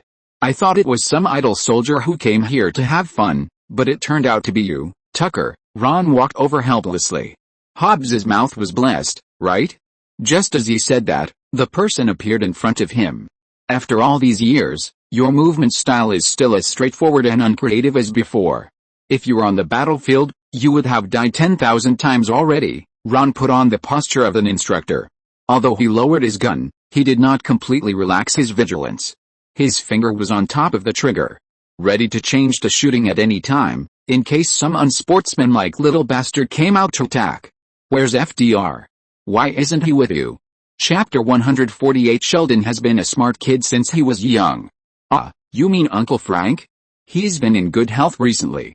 Some time ago, he said that you haven't visited him for a long time. I'll take you to see Uncle Frank when I'm free." Tucker was talking nonsense while winking at Ron. Behind the bushes, there was a crisp sound of dead branches being stepped on and broken. A woman who looked decent came out from behind. Tucker, is that your friend? Oh, I see. So they were in love? No wonder she started to talk nonsense to me about Uncle Frank, whom she didn't even know, as soon as we met. Yes, we are friends. Sorry, you're out. We'll see you later. Ron waved to the woman behind him and sent her a paintball to make her out. Then it's settled. Contact me when you're free. I'll go with you to visit Uncle Frank. Ron pinched Tucker's shoulder hard. The huge force of his hand hurt Hank, but he didn't dare to scream.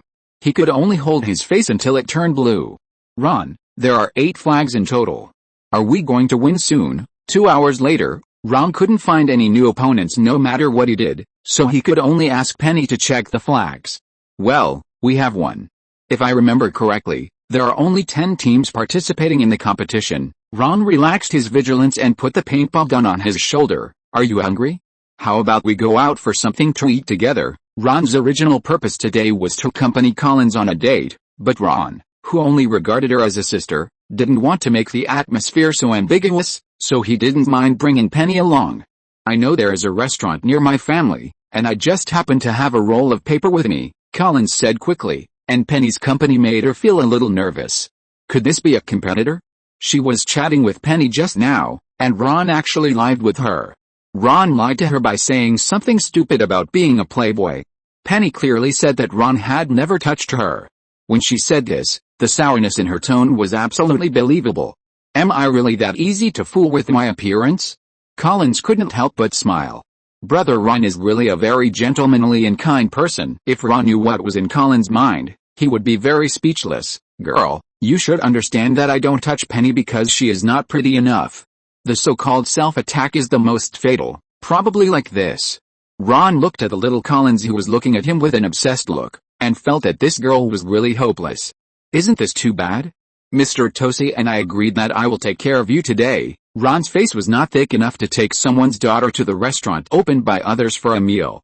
Excuse me, ladies, can we eat seafood? Ron asked while stuffing the super large stuffed bear won in the competition into Collins' arms. This is the prize of this competition, a 1.6 meter tall stuffed bear with lavender fragrance, wearing a military uniform and holding a gun. When Collins hugged it, I don't know how many children next to him envied it, including Penny. After getting 2 affirmative answers, Ron opened the car door and let the 2 ladies get in first. Maybe we can have a lobster dinner for lunch today. I just know that there is a shrimp restaurant called Bubba Gump less than 8 miles from here. The signature dish lemon shrimp tastes very good, Ron said proudly, patting the exchange coupon in his pocket. Who said there is no free lunch in the world? If Ron is thick-skinned and can eat there every day, do you believe that he can eat until he goes bankrupt? What? Why do you care about this little money when you have so much money? Don't you know that rich people save money? You mean Bubba Gump's restaurant? Penny's eyes widened and she said excitedly, I've seen it in a food magazine. It's a 3-star recommendation.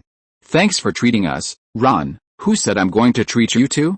We'll split the bill, Ron said mischievously. Of course, no cash required, no cash required. Penny's eyes moved, her hair flirting, and she glanced at Collins behind her with a look of anger and surprise. You can do whatever you want. Let's talk about it when we get back. There are children here. Ron knocked Penny hard on the head. What are you thinking about? I mean, from now on, you are responsible for the sanitation of the apartment for a month.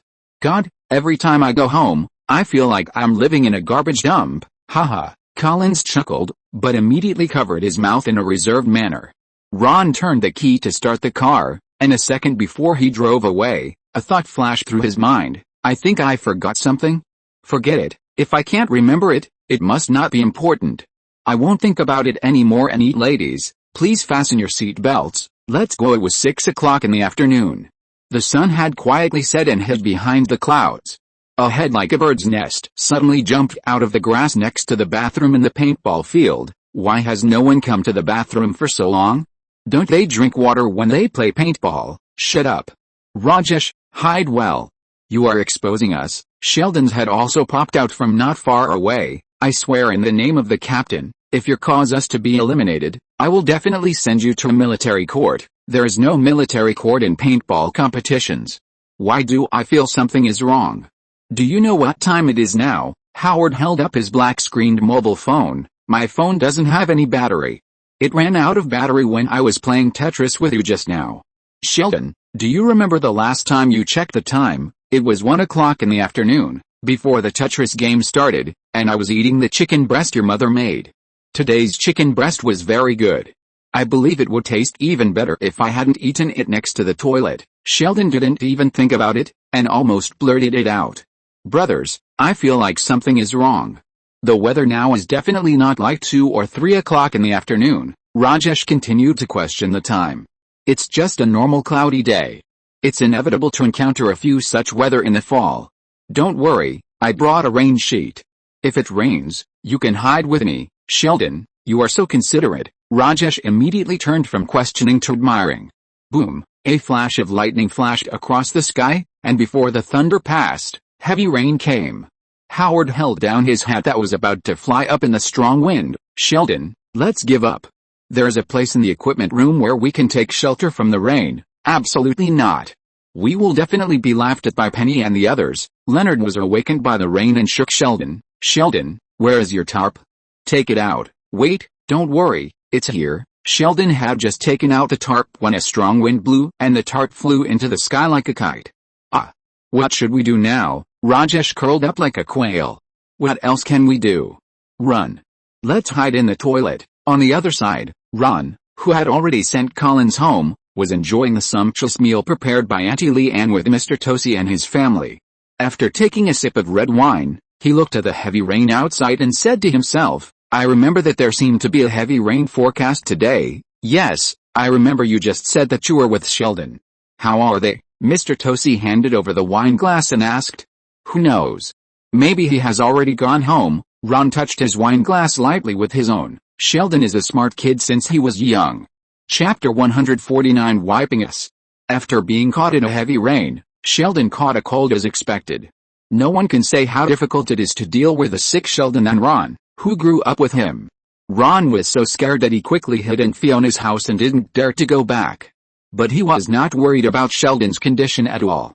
According to Leonard, Sheldon was well taken care of by the new graduate student.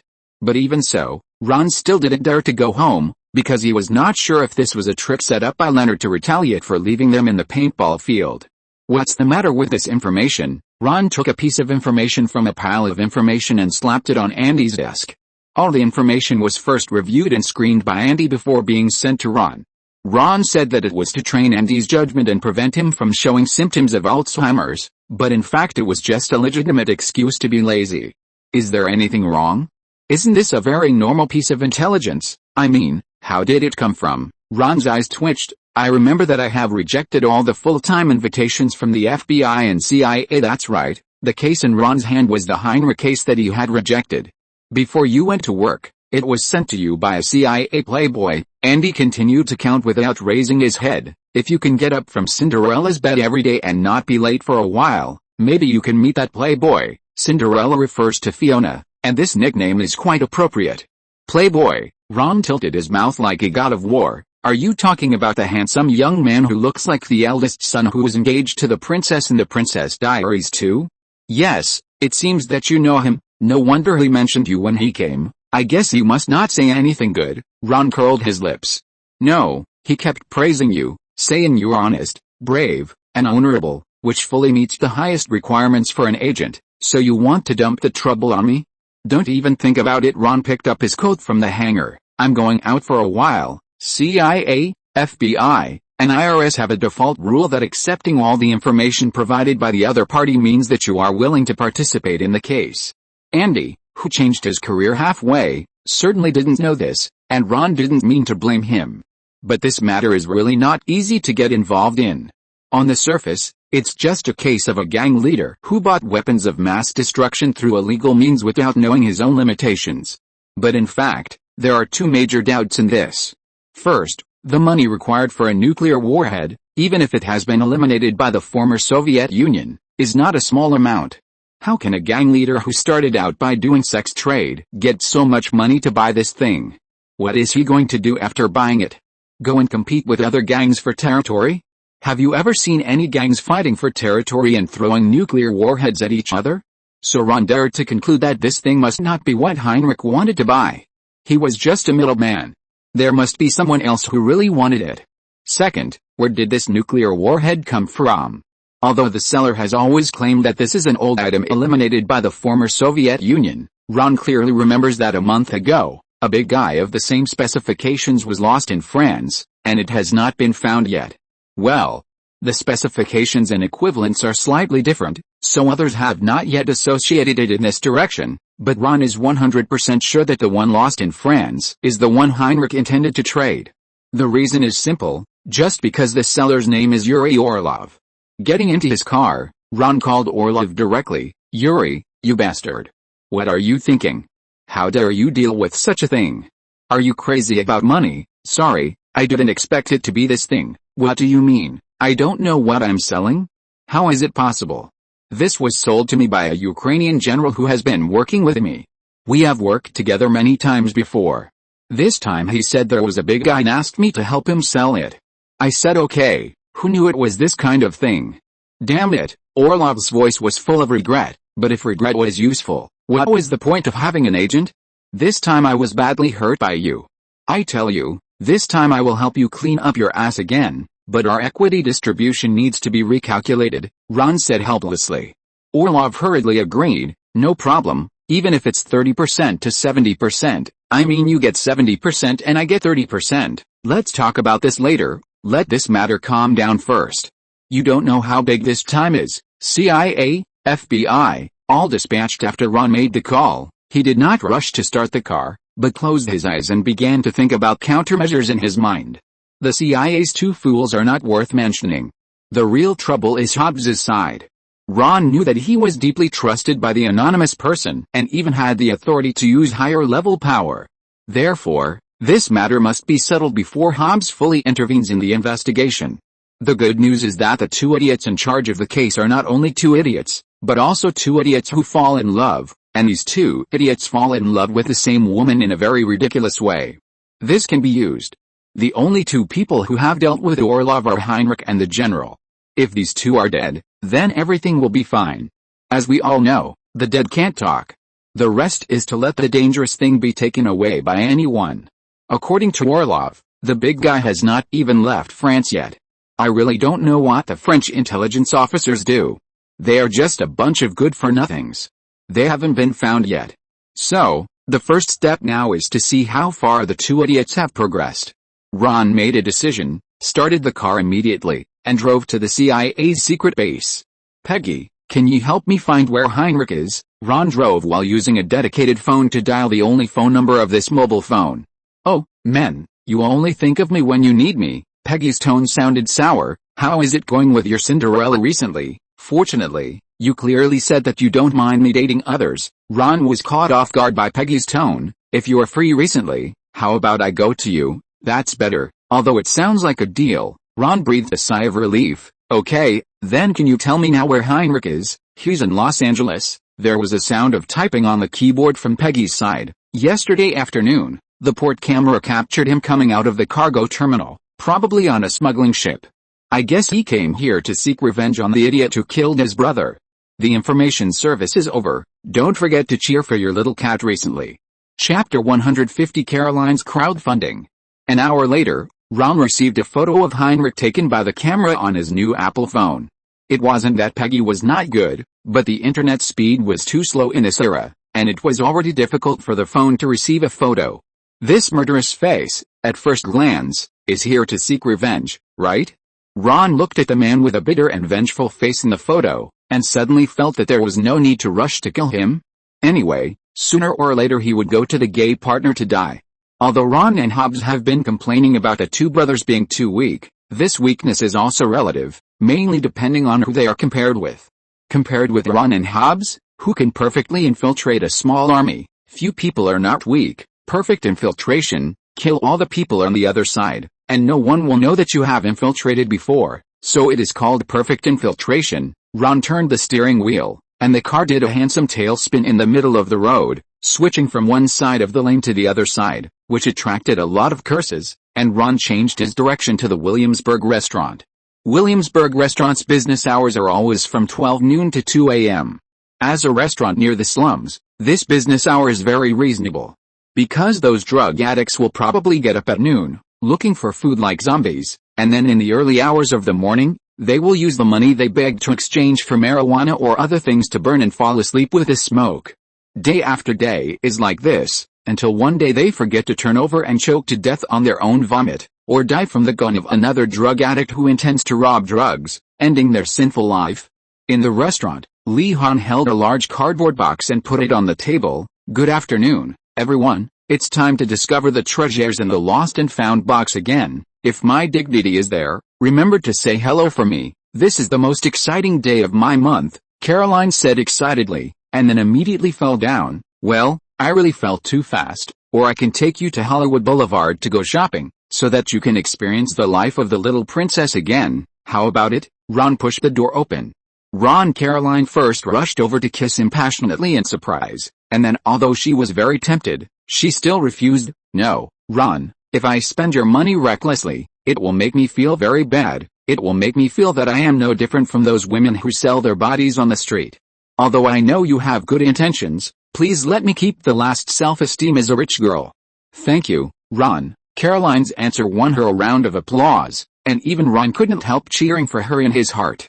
It is easy to go from frugality to luxury, but it is difficult to go from luxury to frugality. It is really not easy for a rich girl who has truly experienced the life of the upper class and was born with a silver spoon in her mouth to maintain such a high-spirited state of life after a series of blows. In Max's words, she felt that she couldn't leave Caroline's bathtub after experiencing it for only one night. And if a rich girl like Caroline wants to continue to live the same life as before, it is actually very simple, as long as she is willing to give up herself. Some of them are rich and psychopathic tycoons who are willing to pay for the poor woman who once admired but could not get her and is now homeless like a stray dog, and take her home as a new toy to play with. As far as Ron knows, after the Channing family fell, there were many people who extended olive branches to Caroline, but she rejected them all. "No, no, no, you think too much." Ron shook his head and said 3 no's in a row. "I'm talking about spending your own money." "My own money? You won't let me overdraw our dream fund, will you?" Caroline shook her head more firmly. "That's absolutely not possible. That's the store fund for Max and I. We all rely on this money to live a good life. How is it possible?" Ron showed a playful smile at the corner of his mouth, put his notebook on the table and opened the web page. "Remember the video I asked you to shoot for the dream last time? I used it to make a crowdfunding website. Congratulations, in 1 month, you have raised nearly $10,000 Ron turned the screen to the stunned lovely woman, and he found that Caroline was shaking with excitement. "OMG! OMG! OMG! Max stared at the crowdfunding page, wishing he could stick his face into the computer to see what the money raised from the crowdfunding looked like. "Excuse me for saying OMG 3 times in a row. This word was made for this moment. Are these people crazy? A blonde girl didn't even take off her clothes, and someone is willing to give her so much money. A pole dancer can earn $200 in tips in one night. Oh, maximum." Caroline was so excited that she didn't have time to care about the inappropriate analogy she used just now, and hugged Max tightly. "This is so unfair." Oleg was jealous as if he had eaten a lemon. "I raised $50 to buy a pair of pants last time, and no one gave me a penny. Look at this crazy guy named Morin. He actually raised $500 for her at one time." Oleg pointed to her name on the crowdfunding list and read it out indignantly, and this person was not the one who raised the most for Caroline. No one is willing to pay for a pair of pants for someone else, but they can't wear them themselves. Ron rolled his eyes. "Caroline is different from you. Look, it's clearly written here. The crowdfunding funds are used to open a cake shop, and they also promise to give each investor a return on investment. If the cake shop really opens and makes a profit, everyone can come to get a free small cake on their birthday." But this is still crazy. Lee Han still can't believe that there are such absurd things in the world, and he can't figure it out. "It's normal. The fans of your country's idols obviously have nothing to do with them, but they are willing to vote for the idol's dream and buy all kinds of peripherals. I heard that some people can even save their meal money just to make more sales for their idols. Maybe these people are also moved by Caroline's dream," Ron explained with sweat on his forehead. Fortunately, this reason was accepted by Lee Han, otherwise he really didn't know how to make it up. "Ron, didn't you ask you to get this money for me?" Caroline secretly pulled Ron and whispered. "How is that possible?" Ron laughed. "If I did it for you, how could it be so little money? And where can I find so many accounts around the world?" Look, this Italian named Amadeo left a message wishing you a smooth opening of your store. When he comes to Los Angeles, he will definitely come to your store to taste the cakes. In the last chapter, the chapter before that, I laid a foreshadowing that link Agents of War to another movie. Can anyone guess what it is? How about adding more chapters if you guess it? End of this chapter. Thank you very much for reaching the end. Don't forget to like. Looking for more exclusive content and immediate access? Subscribe to our Patreon.